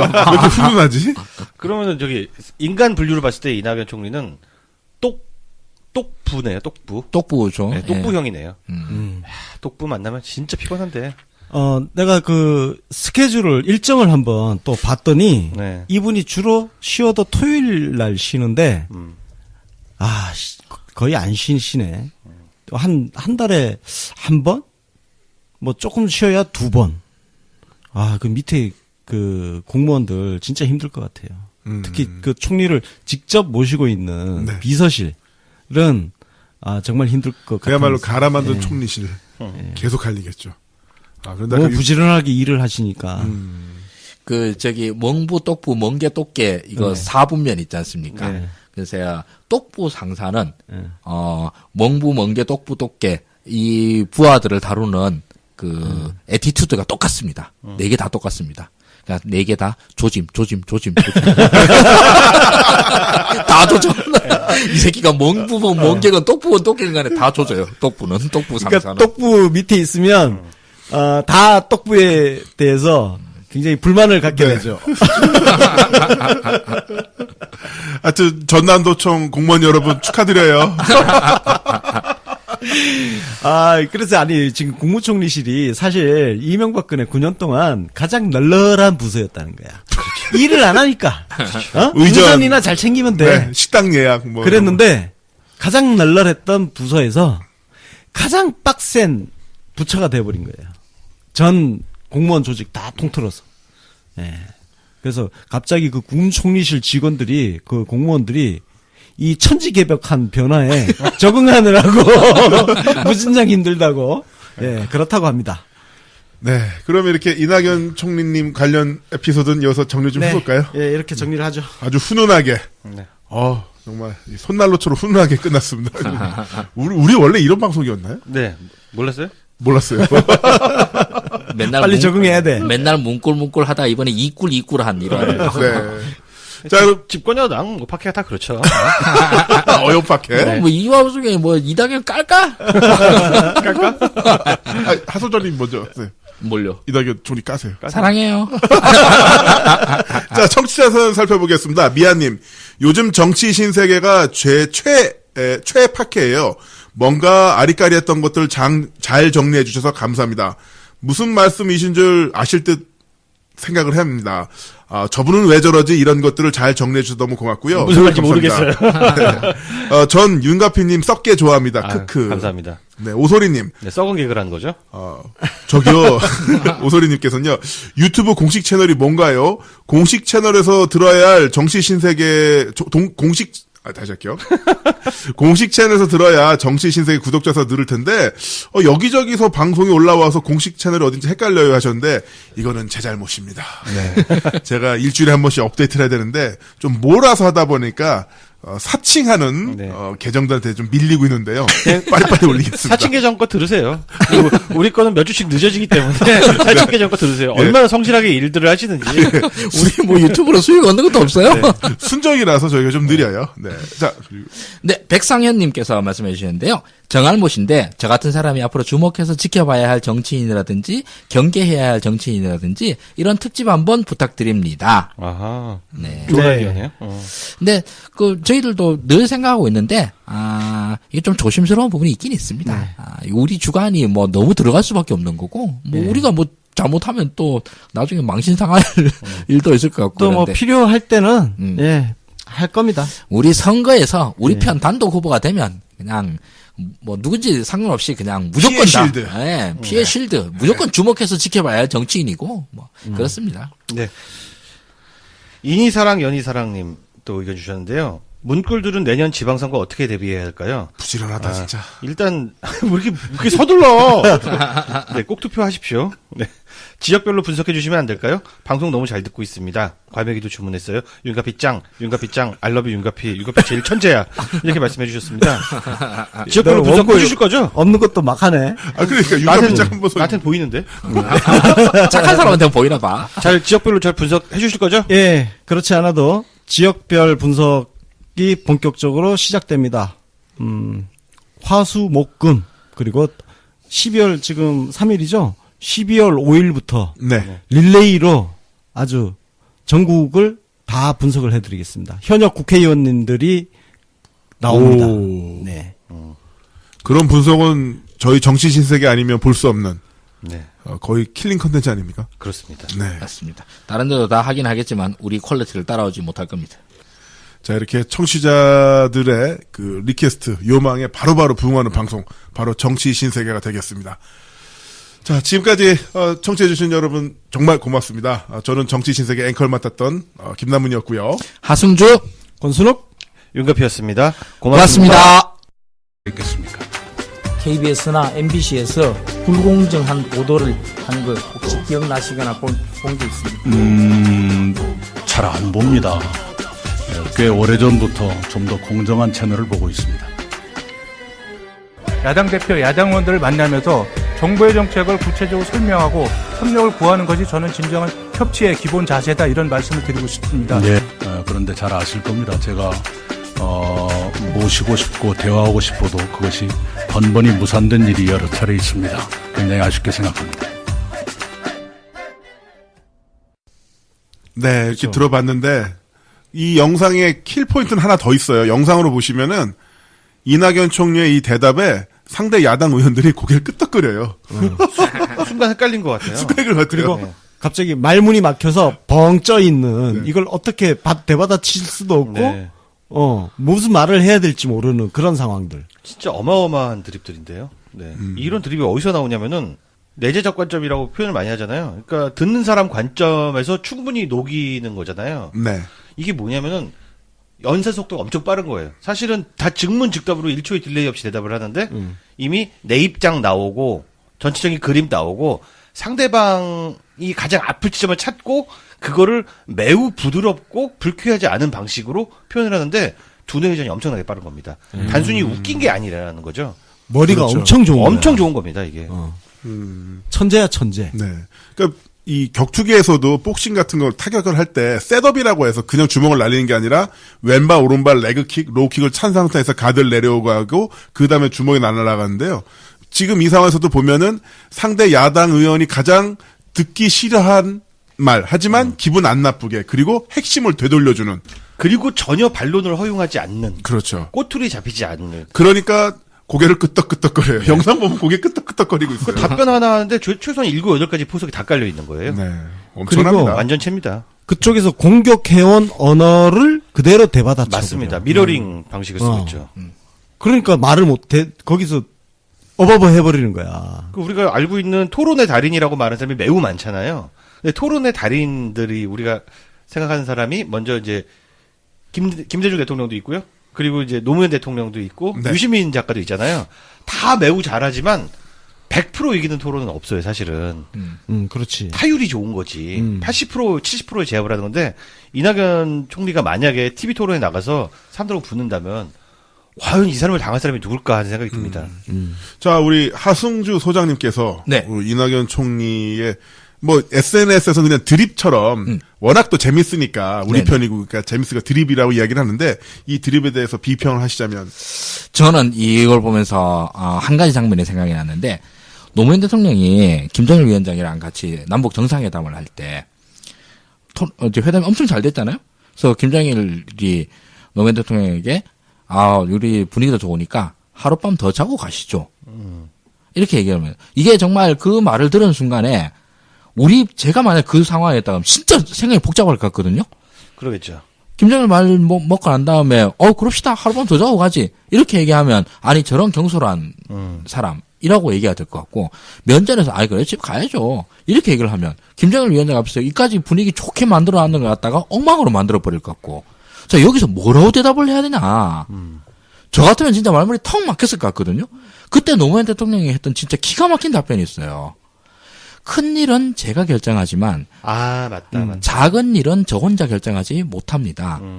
아래 사람들이랑 얘기하고 결정을 해야 될 것 같습니다. 거기 유머가 들어있어요, 또. 유머 패러독스가 같이 들어있어요. 그 말을 듣고 난 다음에 김정일은 하나도 기분 안 나빠 하면서, 아, 그래, 맞는 말입니다. 겸손도 들어있네요. 그렇죠. 그러고 난 다음에, 얘기가 저 잘 되고 있으니까 굳이 하룻밤 더 주무실 필요는 없겠네요. 라고 싹 끝이 난 거예요. 저는 그 장면을 보고, 정말 노무현 대통령이라고 하는 분이 얼마나 어마어마한 분인가. 그냥 견적이 딱 나오는 거라 봤거든요. 근데 그 이후로 이런 내공을 어떤 대화나 토론에서 또 볼 수 있을까 싶었었는데, 그게 이낙연 총리더라는 거죠. 네. 아하, 그렇게 볼 수 있겠네요. 그렇게 볼 수 있겠다. 자, 근데 이 묵직한 그리고 유머가 있는, 물론 이낙연 총리 본인은 웃기려고 한 게 아닌데 결과적으로 엄청나게 웃겼죠. 이게 이런 의도가 들어있는 것 같은데. 유머가 너무 강력한 무기다 보니까 15% 정도는 들어있는 거예요. 자유자재로 그걸 구사하려는 의지가 있다고 봐요. 근데 이제 이 스킬을 언론인들, 우리 이낙연 총리도 언론인 출신인데 언론인들한테도 시전을 하셨네. 아, 그래요? 관훈클럽 토론회에 가서 언론을 또 팩폭을 했습니다. 이것도 한번 우리 같이 듣고 가시죠. 언론이 즐겨 다루기에 미래지향적인 정책이라든가 이것보다는 누구를 조사한다 이런 걸 훨씬 더 즐겨 다루지 않습니까? 이명박 정부 때 벌어진 일들입니다. 그런데 국정농단 이건 댓글 사건이건 문재인 정부가 기획했던 게 아니지 않습니까? 국정농단은 작년 탄핵 이전부터 이미 드러나 있던 것이고 그 수사 과정이 아직도 진행되고 있다 이렇게 보는 것이 정당할 것이고요. 댓글 사건은 이미 몇 년 전에 조사가 됐는데 조사가 충분하지 않아서 지금 기존의 조사와 다른 증언들이 나오고 있는 것 아니겠습니까? 그런 증언들이 나오고 있는데도 그걸 덮는다 그러면 그걸 과연 정부로 할 수 있겠는가? 이걸 오히려 되묻고 싶습니다. 수많은 위법 사례들에 대해서 조사를 하고 또는 처벌을 하는데 굳이 이런 것만 덮어야 그러면 옳다고 생각합니까? 그것은 오히려 정부이기를 포기한 일이다. 저는 그렇게 생각을 합니다. 일부러 누구를 겨냥해서 기획해서 약점을 캐내거나 그런 일은 단언컨대 없습니다. 정치보복은 아닙니다. 칼 같아. 칼 같지. 칼 같은데 핵심적인 내용 다 있고 또 기자의 입장에서 얘기 나오겠지만 네. 실제로 지금 국무총리실이 그렇습니다. 그런 상황입니다. 살 떨리는 상황이군요. 네. 국무총리실에 있는 분들은 뭐 좋게 말하시는 분 별로 없겠네요. 그렇죠. 힘드니까. 네. 니들 힘들어요. 우리가 편합니다. 네. 특히 이제 일단 대통령님하고는 이제 매주 월요일 12시에 만나서 점심 식사를 같이 하신대요.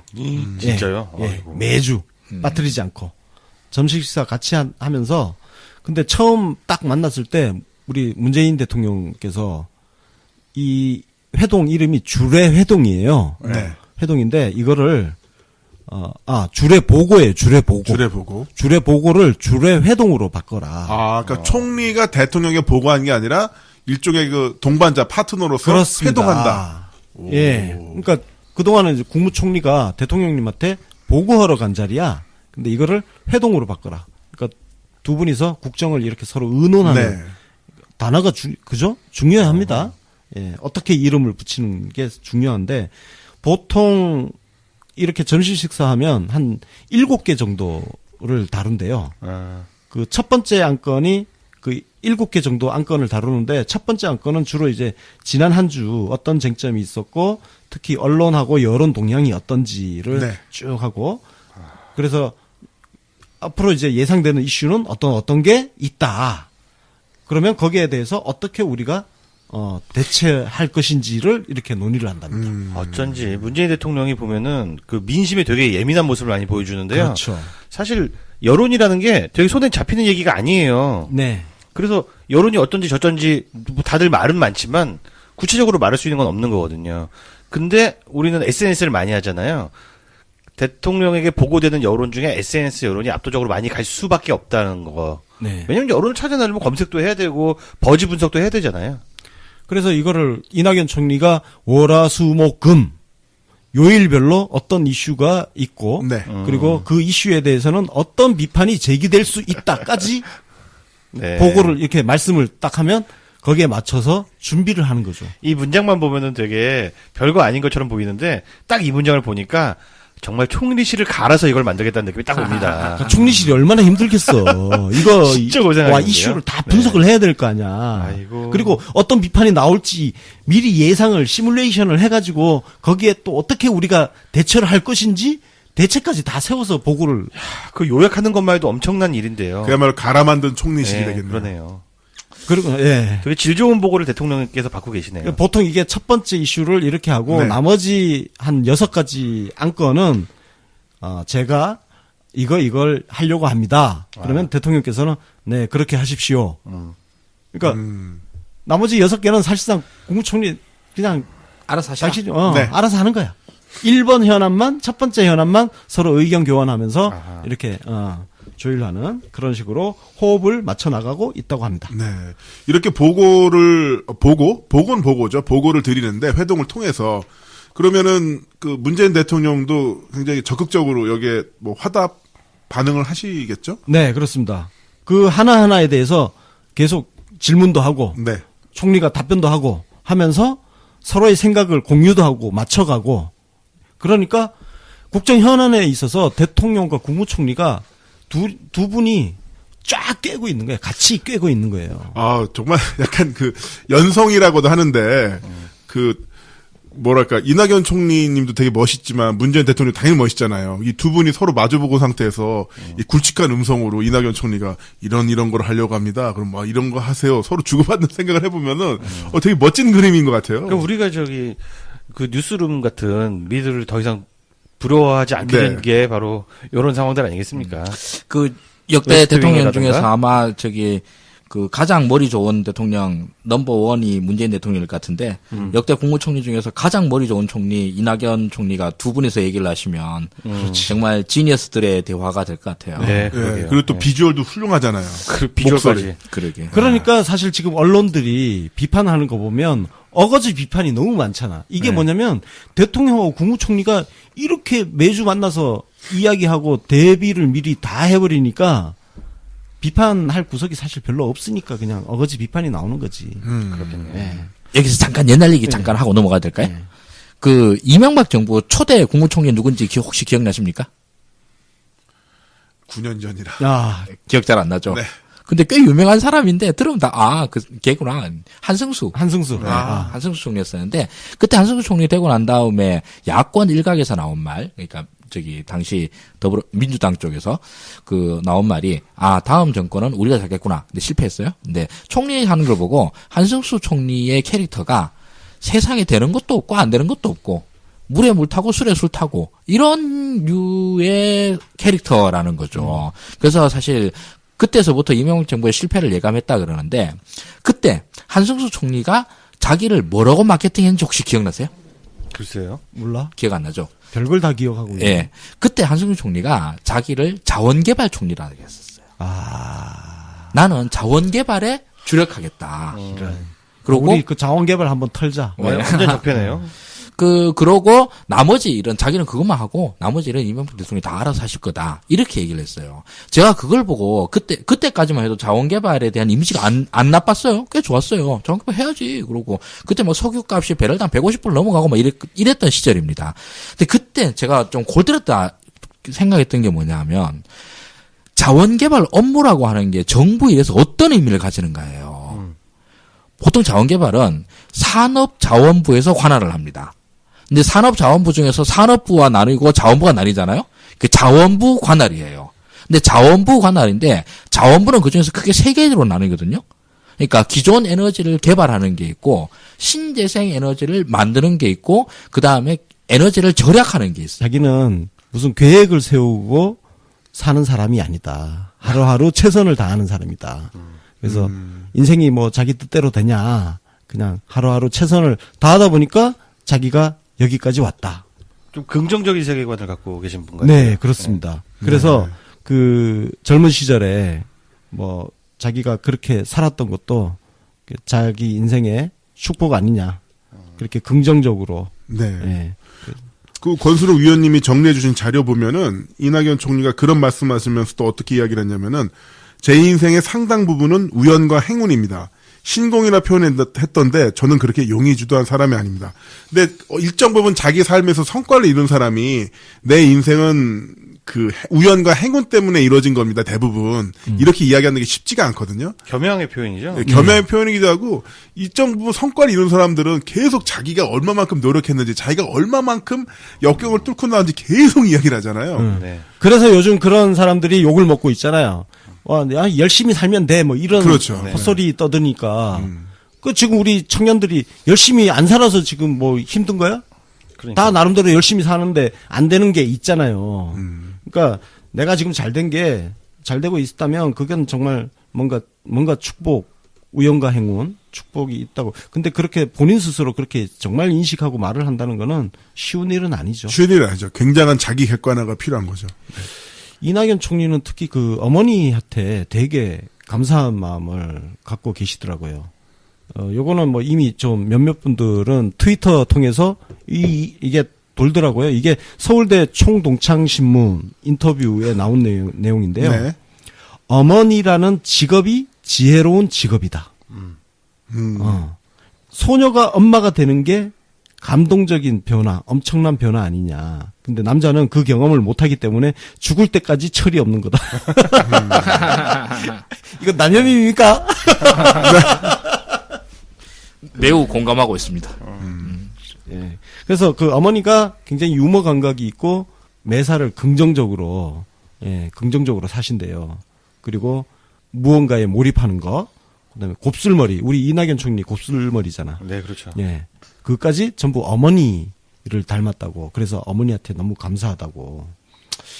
네. 그래서 자기가 그 요즘 그 표정 변화 없이 빵빵 터트리잖아요. 이낙연 네. 총리가. 엄마한테 배운 거구만. 예.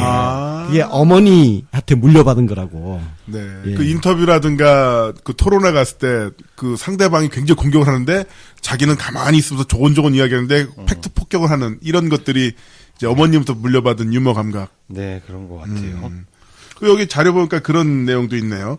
그 도지사가 됐을 때 어머님이 공간 뒤 텃밭에 그 고추, 상추, 가지, 오이 농사를 지으시면서 이런 말을 했대요. 딸들한테. 내가 영광집에 가서 농사를 제대로 해볼까 싶은데 나이가 좀 어중간해서 못하겠다. 네. 이미 나이가 90이 넘으셨는데 나이가 어중간하다. 이거 충청도 스타일 유머입니다. 이런 연령대에서 이런 개그를 하신다는 게 네. 물려받으신 거네. 네. 네. 그리고 이낙연 총리가 그 자신을 키운 거는 파라리 선생님이다. 아, 이렇게 존경하는 선생님이 있다는 것도 저는 축복이라고 생각해요. 맞아요. 예. 그래서 그 국회의원 때 후원 회장님이 초등학교 6학년 때 담임 선생님이래요. 오. 좀 이례적이지 않아요? 이례적이네요. 그렇게 뭐 초등학교 때 선생님하고 그렇게 인연을 이어가는 것 자체가 신기한데요. 그러니까. 전 초등학교 선생님 이름도 기억 못하겠는데. 그러니까요. 나도. 아, 이름은 기억난다, 나. 그래요. 전 초등학교 담임 선생님 우리 아버지한테 300만 원 꺼서 안 갚았어요. 켰어 그리고. 잊지 못할 사건이네요. 저는 초등학교를 다녔던 기억도 거의 안 나요. 아, 근데 그러니까 보통 후원회장 하면 뭔가 좀 명망가이거나. 지역의 유지. 아니면 재력가이거나. 네. 그렇잖아요. 근데 그냥 초등학교 6학년 때 담임 선생님. 소박하시달까, 예. 인연을 소중히 여기신달까 예. 하는 느낌이 있네요. 자, 이렇게 이낙연 총리가 어떤 분인지, 또 이낙연 총리가 살아오면서 만들었던 그 미담까지 살펴봤는데, 네. 우리가 이낙연 총리에게 특히나 SNS에서 열광하게 된 데는 다른 이유가 있잖아요. 그렇죠. 네. 시원하게 팩폭을 날리는 모습?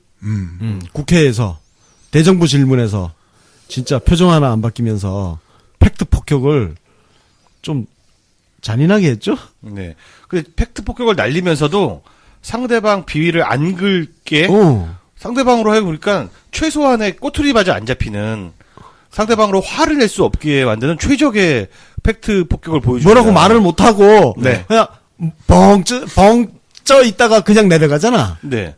그러면서도 엄청나게 겸손한 말투로 말씀하시는데, 아유, 제가 이렇게 말하면 뭐라고 생각하실까봐 굉장히 우려됩니다만, 이런 측면도 있지 않습니까? 하하. 이렇게 나오면 정말 꼼짝을 못 하는 거예요. 자, 그러면 그 화제가 됐던 국회 대정부 질의에서 야당 국회의원들을 그 팩폭하는 장면, 소리겠죠? 한번 잠깐 들어볼까요?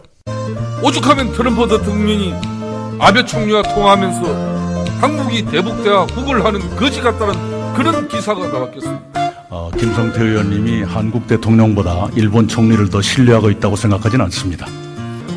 핵은 우리와 미국 사이의 문제, 남조선의 근본 입장이 바로 서지 않는 한 대화는 하나마나. 북한의 입장입니다. 이 부분에 대해서 어떻게 생각하세요? 제가 오히려 되묻고 싶은 것은요. 미국이 대화를 말하면 전략이라 하고 한국이 대화를 말하면 국어리라 하는 그 기준은 또 무엇인지 오히려 이상합니다.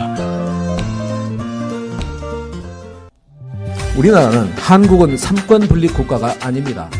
의심해져 있는 제왕적 대통령 1인제입니다. 조금 전에 우리는 삼권 분립을 체험했지 않습니까? 대통령이 지명하신 헌법재판소장 후보자가 바로 인준에 받지 못한 사태가 바로 있었지 않습니까?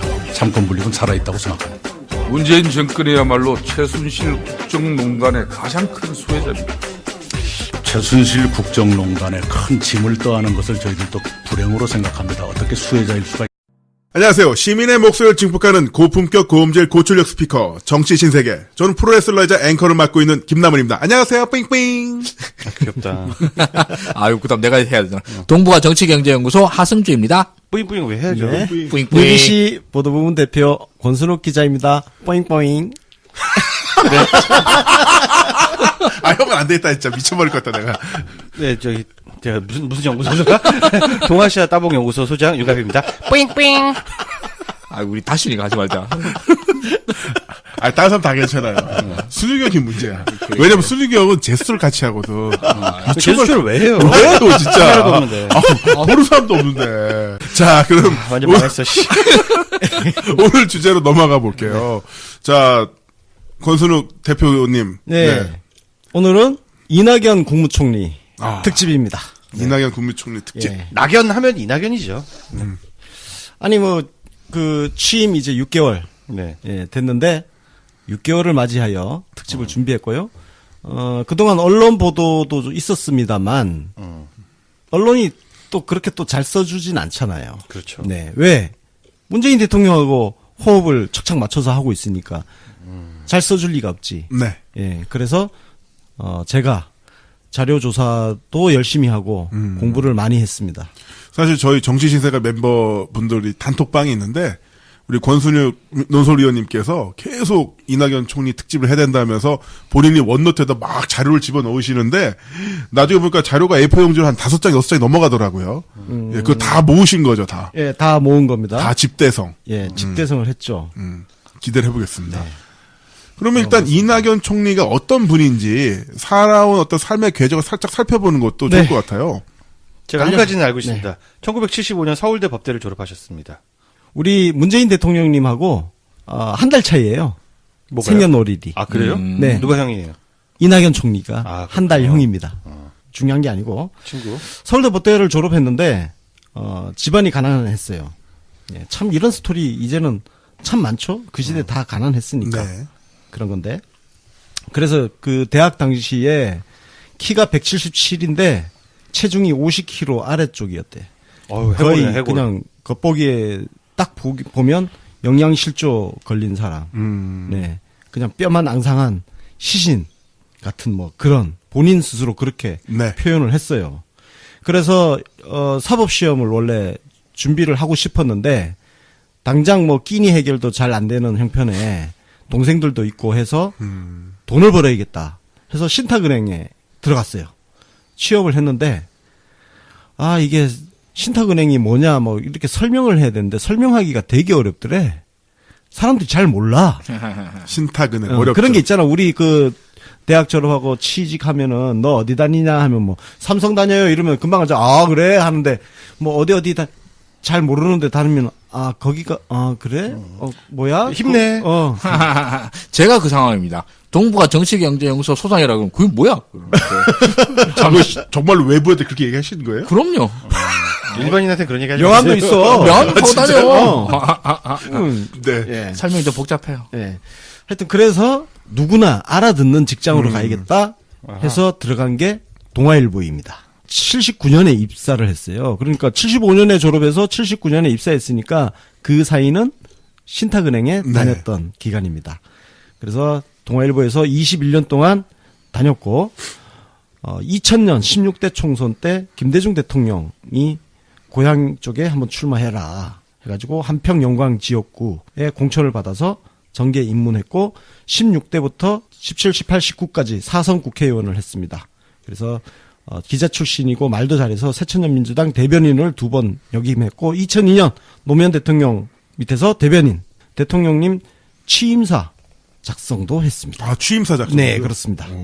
그래서 동경특파원 출신이라서 일본 통이고요. 2014년 지방선거에서 전남도지사로 당선이 돼서 임기 중에 우리 문재인 대통령님 지명을 받고 5월 31일 국무총리에 취임했습니다. 그리고 11월 30일로 취임 6개월을 맞이했고요. 아, 벌써 6개월이니까. 그러게요. 근데 우리 이낙연 총리 같은 훌륭한 분도 왜 훌륭한지는 이제 곧 나오겠습니다만 훌륭한 분도 참, 자유한국당이 투표 불참했네? 나 이거 자료 조사하면서 다시 기억이 나. 그때 또 막 본인께서 그런 얘기 했잖아요. 막 인격적으로 너무 모욕감을 느낀다. 왜 이렇게 한 사람이 산사에 짓밟느냐. 그래서 자유한국당 투표 불참하고 188명이 참석했는데 찬성 164, 반대 20. 야, 반대는 또 뭐냐, 이 새끼들. 기권 20이면 또 어떻게 보면 적게 나온 거라고 또 할 수 있. 이게 바른정당인 것 같아. 어. 왜냐면 자유한국당은 안 들어왔고 바른정당은 들어와서 반대표 던진 거지. 예. 하여튼 그렇게 총리가 되었습니다. 네. 이낙연 총리가 어떤 분인지 일단 그 인생의 궤적을 살짝 살펴봤는데요. 네. 저희가 이낙연 총리에 대해서 다룬다고 하니까 구글 앙케이트를 통해서 오재인 님이 이런 의견을 주셨어요. 이낙연 총리 인생과 미당 관련 기사가 있다고 하는데 트윗에서만 좀 돌고 사람들이 잘 모르는 것 같아요. 문재인 대통령님만큼이나 품격 있는 총리, 이낙연 총리에 대한 어떤 미담, 인생 많이 좀 알려주세요. 좀 많이 좀 듣게 해주세요. 이렇게 올려주셨거든요. 네, 그래서 제가 정리를 했는데요. 조금 전에 이제 가난한 이야기 했는데요. 아버님이 하숙비도 대주기가 힘들었대요. 예. 근데 하숙비도 못 받고 그랬던 자기가 김대중 대통령님 만나서 국회의원도 되고 지사도 되고 총리도 됐다. 그래서 이게 결국은 아버님이 하숙비를 못 줘서 국무총리가 된 거 아니냐. 아니라고 하기도 그러네요. 예. 그래서 그냥 본인은 이렇게 얘기를 해요. 본인께서도 동아일보 기자 21년 하셨잖아요. 그러니까 기자들이 어떤 의도를 갖고 너무 미래에 대한 비전이 없는 거 아니냐, 과거에만 몰두한 거 아니냐 알고 있지만은 또 그걸 되돌려 주면서도 핵심을 탁 짚어가는. 나는 이낙연 총리 말투를 배우고 싶어요. 묵직하게 자신의 그 담담한 마음을 전달하는데 과장되고 막 연기 좀 잘하고 막 오버하는 사람들 있잖아. 저요. 근데 이게 어떻게 별다른 그 수사가 있지 않은데도 이상하게 사람 꼼짝 못하게 만드네요. 그럼 우리 4명 잠깐 모두 이낙연 총리 스타일로 이야기해 볼까요? 네, 저도 말하자면은 팟캐스트를 한 지가 1년이 다 돼가죠. 네. 네. 하다 보면은 좀 말이 좀 과하게 나갈 때도 있는데 그런 것들은 좀 여러분들이 제가 미숙해서 그렇다 이해를 해주시고요. 잘한다. 제가 한 겁니다. 잘하네. 자, 하승준 소장님 한번 해보세요. 저는 3년을 했습니다. 안 된 것 같아요. 미안해. 여기까지 맞죠? 예, 여기까지만. 나는 하기 싫어. 못해. 예. 하여튼 이런 것들 때문에 우리 특히 이낙연 총리가 굉장히 지금 대중적으로 이낙연 총리 이 짤 그리고 영상 네. 유튜브 가면 이 영상들이 진짜 많아. 네. 다양한 사람들이 다양하게 하는데 그 조회수들이 또 장난들이 아닙니다. 그러니까 저희가 얼마 전에 다뤘던 안철수 짤의 정치학에서 이야기했지만 그 짤 때문에 흥하는 정치인이 있는가 하면 망하는 정치인이 있는데 흥하는 정치인? 네, 대표적인 사례로 들어도 될 것 같아요. 그 이낙연 총리 첫 짤이 기억나십니까? 첫 자리? 네, 맨 처음으로 나온 짤. 그 KTX 네, KTX 보조석에서 전화 받는 맞아요. 장면. 진짜 총리로 임명이 되면서 오는 기차 안에서 주변 사람들한테 방해될까 싶어서 그 시끄럽고 좁은 데에 가서 손 모으면서 전화 받는 모습이 사진으로 찍혔죠. 그 연출 아닌 것 같아요, 진짜. 그거는 그냥 일반 시민이 찍어서 네. 한 거잖아요. 네, 그거 왜냐면 그때는 기자들이 붙지도 않았으니까. 그렇죠. 예. 그냥 지명받고 부랴부랴 서울로 올라가는 기차였단 말이에요. 근데 하도 전화가 많이 오니까 보조석에 앉아가지고 통화하시는 모습. 그러니까요. 뭐 그게 뭐 저기 적들의 입장에서 반대편 입장에서는 아니 이거 보안 지키려고 글로 간 거겠지. 뭐 이렇게 얘기할 수도 있고 뭐 그렇잖아요. 근데 그걸 뭐 실체가 전혀 중요하지 않아요, 진짜. 우리한테 어떻게 다가오는가인데 그 다가오는 모습이 문재인 정부의 첫 인사인 이낙연 국무총리 후보자가 이런 삶의 태도를 가졌다라고 하는 게 그 첫 짤방으로 그냥 확 퍼졌지 않습니까? 사실 60대 대한민국 남자가 그 정도 성취를 이뤘는데 나 같으면 그냥 객차 안에서 난데 그러니까. 아우 대통령님이 날 좀 총리를 하자네 또 피곤하네. 피곤하네 진짜 정말 아니면 할 사람이 없나 봐. 이따가 9시 뉴스 봐. 내 얼굴 나올 거야. 피곤해. 한 대 때리고 거기 나 싶다. 쳐다보지 마. 사람 처음 봐? 찍지 마. 총리 처음 봐? 근데 실제로 KTX 안에서는 그 전화 통화를 바깥에서 나가서 네. 해달라는 그 안내 문구도 있어요. 근데 그걸 지키는 사람들이 별로 없어. 왜냐? 그렇죠. 전화가 오면 일단 받아야 되니까 그냥 받아서 할 거면 거기서 그냥 앉은 자리에서 다 해버린단 말이에요. 대부분. 예. 근데 그래서 바깥에 나가서 그렇게 한다는 게 쉬운 일이 아니라는 거예요. 그렇죠. 네. 그런 어떤 삶의 태도가 있기 때문에 이런 짤이 나와서 네. 소셜 미디어 유튜브를 뭐 가득 뭐 채우고 있다. 그렇죠. 이렇게 말씀드릴 수 있겠네요. 정말 저기 박근혜 시절에 국무총리 한테서 과연 이런 짤들이 나올 수 있었을까? 불가능하지. 네. 서울역 플랫폼까지 차 타고 들어오는 그러니까. 이런 짤은 있죠. 황교안 그 의전 봐봐. 와. 그리고 장애인 복지센터 가서 장애인들은 계단으로 올라가게 하고 자기만 계단으로 즉 엘리베이터 타고 올라가고 그런 짤들은 있었죠. 그렇죠. 야, 이제 시작인데. 응? 미담이 넘쳐나가지고. 너무 많아가지고. 자, 그럼 이제 본격적으로 그러죠. 가봅시다. 네. 자, 그러면 이 이낙연 총리, 문재인 대통령과의 호흡은 어떻게 맞추고 있습니까?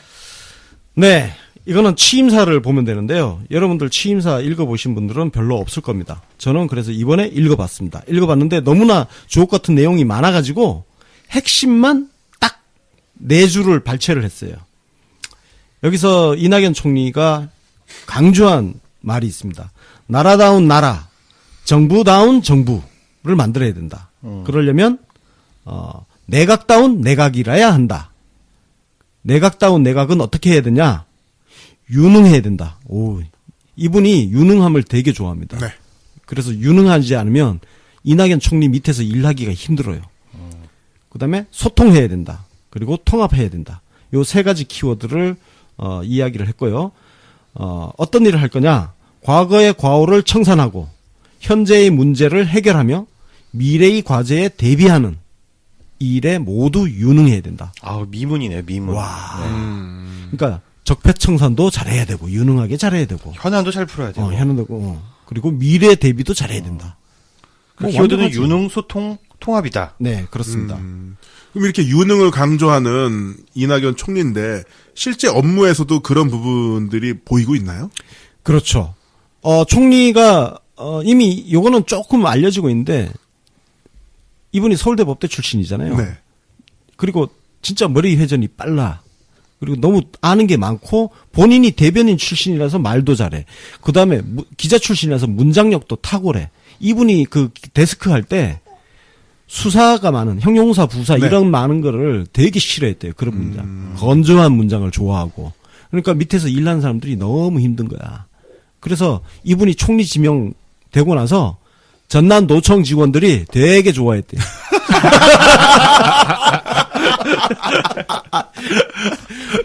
우리가 해방됐다. 이제 좀 살겠네. 야, 이제 국무총리실 겪어봐라. 누구 당 당해봐라 이런 거. 예. 뭐 이때 뒤에